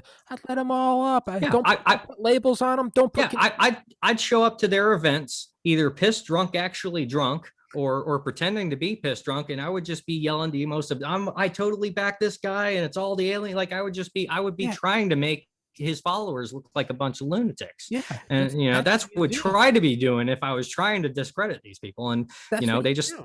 Yeah, they don't know how to do that I anymore would make apparently. make the stories trend. Be like the far right thinks that Biden is a Chinese communist agent. Instead of squashing everything, Yeah, is that like ridicule and mock. you know Don't cover it up. if your wife's cheating on you and or whatever, if your husband's cheating on you, whatever the fuck, if your gender fluid foxkin's cheating on you or you're cheating on your gender fluid foxkin, man, the last thing you do is they go for your phone and you go, you can't look at my phone. They go, can I see your laptop? You go, you can't look at my laptop. And it's like, Can I see Yeah, your it's like, iPad? You're like, no. And it's like, okay, well, why not? What you would do is be like, knock yourself out. yeah, that as soon as something like that happens, like my, I'm a Spidey sense. I'm a Warhammer 40K nerd at heart. I like playing, I grew up with things like Dark Heresy. So for me, that's just like, congratulations, you've just put me in Lord Inquisitor mode. And now I'm like Yeah. doubly curious about Yeah. not only everything that's being covered up, but I want to know everything All the about your other life. shit. I want to know all Yeah. the other shit. Now I'm interested in the other shit. Yeah. Yeah. Like now I just want to pull this thread until the pants come off. Yeah. And you know what? They'll be smart. They'll be smart if they start covering up UFO conspiracies. That would be a smart move by them, because it would kind of be the same muddle the waters or Yeah. muddy the waters, Once right? again, get people chasing after swamp gas and weather balloons Yeah, rather than looking at. if they're banning reptilians and they're also banning Yeah. pandemic, Yeah. and it's all just fucking Look at the swamp gas and the weather balloons. Look at the puppets in DC. Don't look at the yeah. policymakers over here. But the thing Yeah. is they don't think strategically, because they truly are foaming at the mouth. Cover it up, cover it up, and it's like, you got to be cool.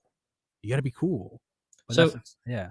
So there's a really cool. He does a lot of like stage magic pickpocket stuff, but his name is Apollo Robbins, if I remember correctly, and he's kind of like this ADHD dude, and he kind of got into security consulting because I believe it was he went up and like stole some stuff from like President Carter. I think he was former President Carter at this time, but he stole some stuff from President Carter and then basically gave it back. This dude could like steal the watch off your wrist. I've seen him pull the glass, like he'll like basically wave a little piece of cloth and then steal the glasses off of some guy's face without him even realizing it. And he spends a lot of time, some of the, when he's not actually performing and doing this live pickup, I almost said pickup, but pickpocket show thing, where he basically talks about how the human brain works, how you can only put so much attention where, and how you can manipulate that and sleight of hand stuff. And that dude's like, I mean, if you really want to see like the pinnacle of just that sleight of hand stuff, and you understand that mentality, and you understand that there are people out there that practice that all day long, nonstop. When I was working in entertainment, where I'm from, Sarasota, it's a circus town. Circus families from all over came in there, and once again, they have their own kind of like Islamic taqiyya, but it's all comes from gypsy culture. It's the same kind of thing in theater. It's like there's the gobjo, there's the non-gypsies, they're the people that pay to watch the performance. They're not one of us, and so you lie to them and you manipulate them, and you see how much you can get away with. And that's why it's like you look in entertainment. There's some of the most you don't think about it because they're not looking to dominate your life and destroy you most of the time. But there are some of the most petty people that think about power games nonstop. They will constantly try to gyp you out of a $20 bill, not because they care about the $20 bill. They just want to see how much they can get away with. Like, can they, are you someone that can be moved? And like the way Apollo Robbins will talk about it is like, he'll go up and he'll shake somebody's hand. And one of the first things he'll do is he'll try to take a step with them as he's shaking their hand, just to see, hey, is this someone that will take a step with me? Will he move? Is he going to be rigid? How can I feel this guy out? And it's just, those high level head games. And when you think about the fact that the true elites, the guys that are really thinking about how to maneuver, how to handle assets, how to, have the useful idiot do what we need him to do without fucking it up and without realizing that he is the useful idiot. That's what, that's the kind of way these guys are thinking. And so Apollo Robbins, if you've never heard of him or looked up his stuff, really fascinating character. Of just, ADHD gone wild, essentially thinking about, shady stuff. Yeah, it's fucking crazy. I mean, I don't know whether or not. Do you think this episode will get banned from YouTube? Have we touched on the forbidden subjects too much? I don't. The one regarding a recent election, I don't think so. I don't think we went into that. That being said, I did mention like Azov groups. I did no. All that they only banned for a specific day that happened late last year, a couple weeks before Thanksgiving. David froze up. I don't think this episode will get banned. It takes about 30 seconds for his internet to pop back in. I don't think this episode will get banned because we didn't touch on the forbidden topic that we're not allowed to talk about. But I'm a little curious because now I kind of double take every time I upload something, which I know is their end game is to get you to self-censor and to question your motives and your actions and the things you say in the videos you upload. So I don't know whether or not this episode will get yanked. I don't think it will. Any second now, David should be popping back in. That was perfect timing. You back? I can't hear you. Can't hear you. He's gone dark on us. We can't hear him. All There we right, go. Gary. I don't know There why we I go. muted that No, time. you're good. But You're good. I would say I've gotten good at saying when you're going to be back. I was like he should be back any it's second usually now. whenever I check my phone. Yeah. Well, you popped back in about 30 seconds. It's weird because I can hear like when you've lost me, I can hear you still Okay. talking for a little while. Okay. And that's usually the hint that I know I'm about to go. Yeah. But really the only thing that I think that could get this episode banned, and I don't know if you want to cut that out, when we were talking about your former SAD guy talking about breaking jaws, essentially, like I what know. we're I've talked about that. all right, well then, if they're Past fine with, episodes, yeah. hey, if they're fine with that, then we're good. And if they do ban it, I blame the CIA. It wasn't I me. blame the CIA. Yeah, no, it's they they only ban for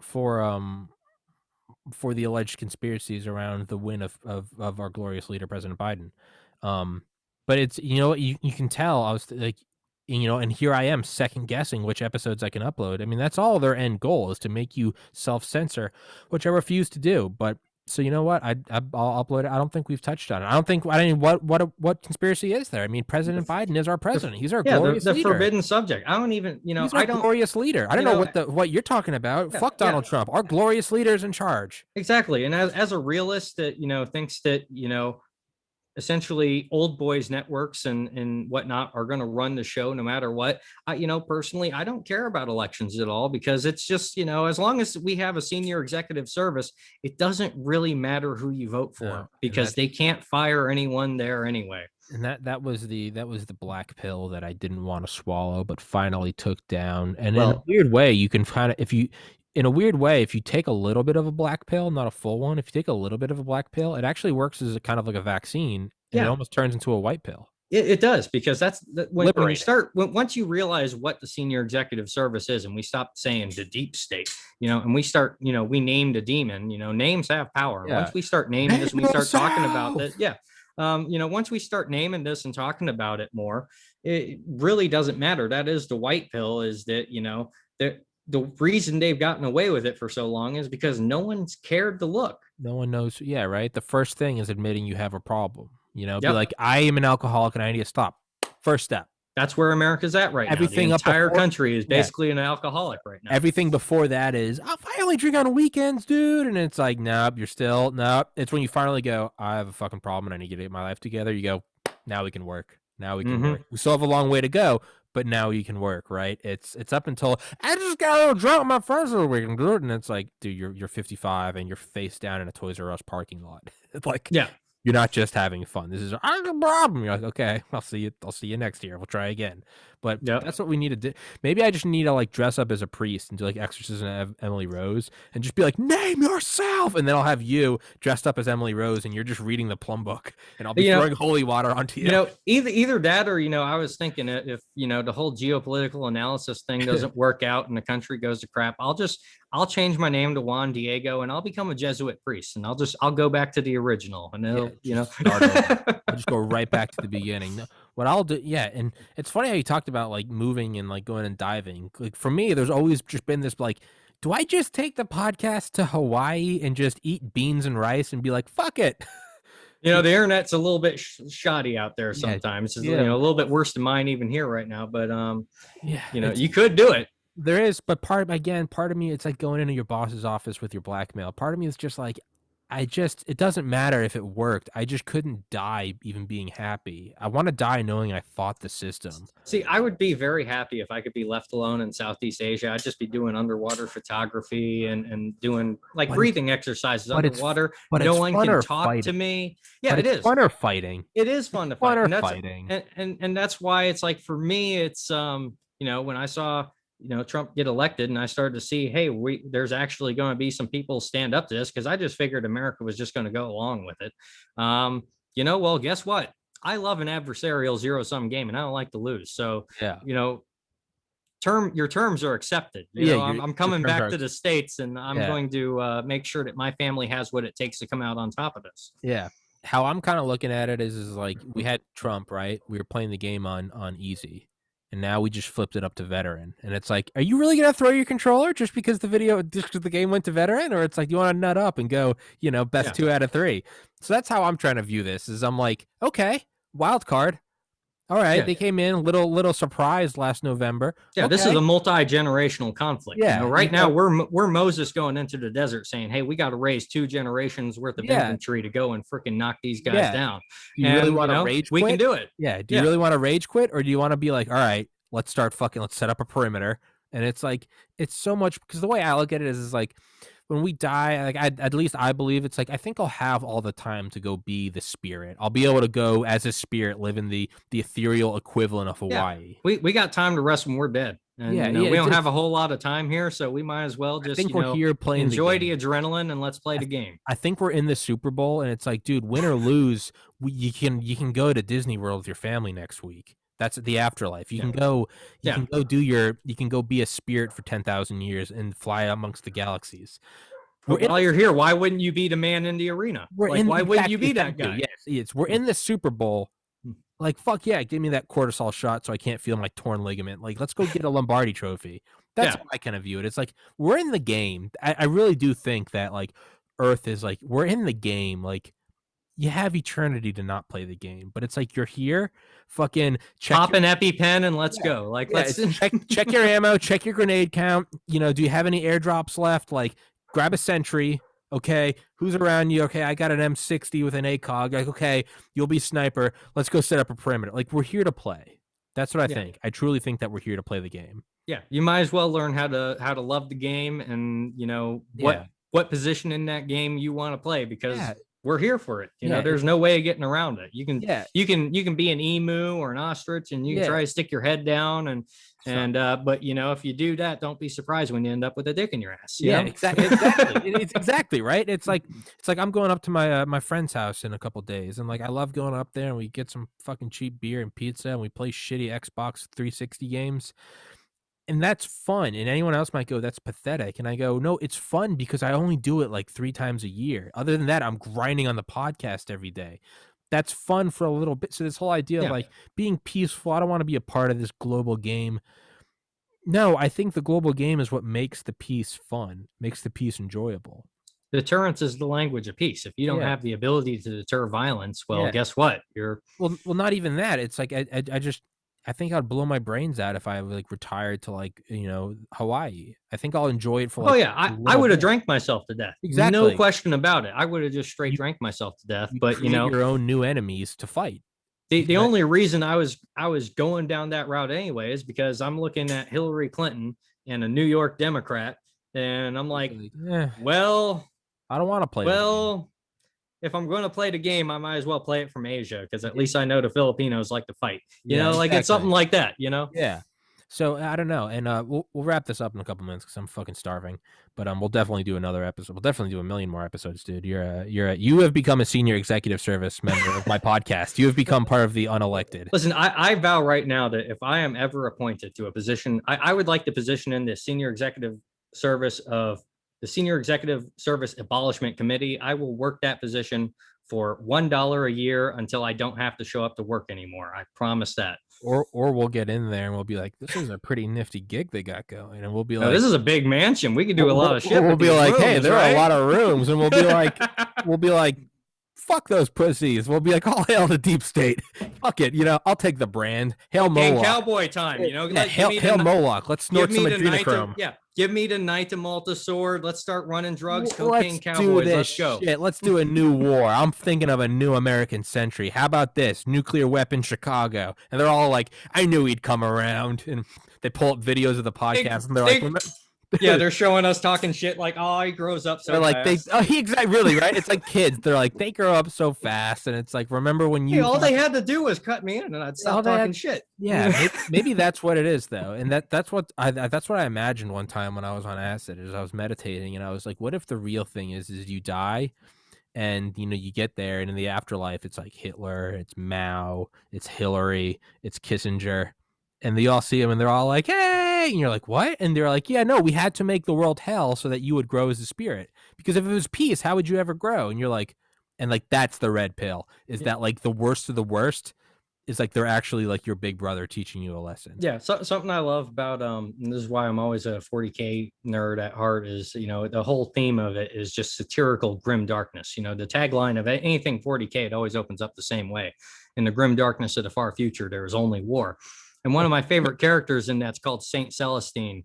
And she's basically like this immortal that just kind of keeps coming back. And every time she dies, she has to basically climb up a mountain of her own dead bodies from all the times she's been killed until she and battles demons and stuff until she gets so badass again that she can just punch back into the materium and start tearing crap up again. Fuck yeah. And so, that's the mindset I like to adopt is,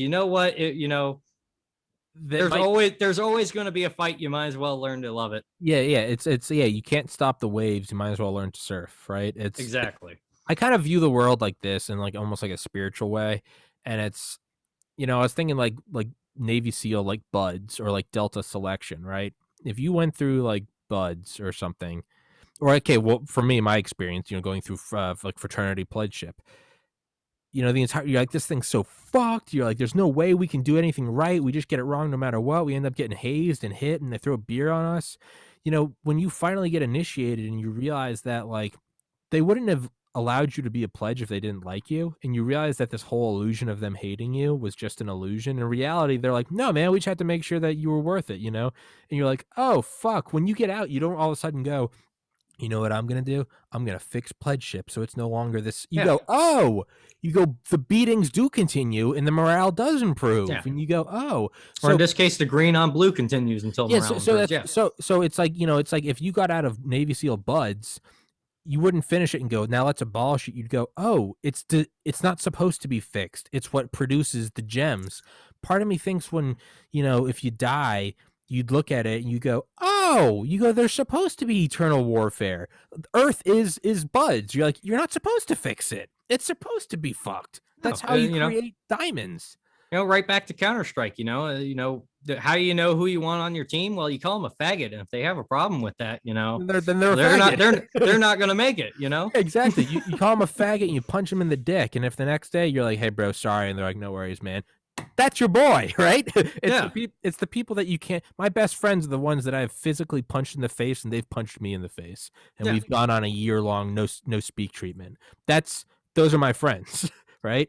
Exactly. How else are you going to know who you can trust, man? Exactly. It's what I've done is before. I was like, I've started episodes before and I've been like, well, just to make sure that this episode's a cool one, let's all stop being faggot retards. And I can see if the guest is like, I'm like, all right, I'm never having this guy on again. But if they're just like, and it's like, right. Like, fuck yeah. All right. That's why I always say lean in. When in doubt, lean into it and use their words, their policy, and momentum against them. Yeah, so it's like, hey, man, you might get this episode banned. And I'm like, why? Because we're being faggots? It's like, you really just jump on in. Hey, I hate to say it, but, you're close enough to my generation. I grew up being a shitlord on the internet, and I have no intention of changing. No, it's just the policy guys that want me to change. And guess what? I'm a lot more stubborn than they are. Yeah. I grew up with, you get fucked, faggot. I fucked your mom. Like that's, we've been trained since the beginning, right? Yeah. To like not let it happen. So it's, man. But I'm fucking starving and I can smell good food. So let's wrap this one. I'm with you, man. And just let me know whenever you want to do a part 2, talk about drugs or, any of that crazy stuff. I'm down. Fuck yeah, man. We'll definitely get into it again. So let's wrap this bitch up. David O'Neill, thank you, my friend. And it won't be up on YouTube until next week, but it'll be up on BitChute and Rumble later today. I'll send you the link. I'm very much looking forward to it. Trying to pimp your podcast out whenever I can, and it was a pleasure, Tommy. Thanks, man. Please keep pimping it out, and let's grow this bitch. And I don't know why I'm acting like this is goodbye. I'll just text you in a couple minutes. Yeah. All right, overtaking Rogan, though. That's the important part. That's what we're doing. We're running this bitch. All right, dog. Take it easy, man.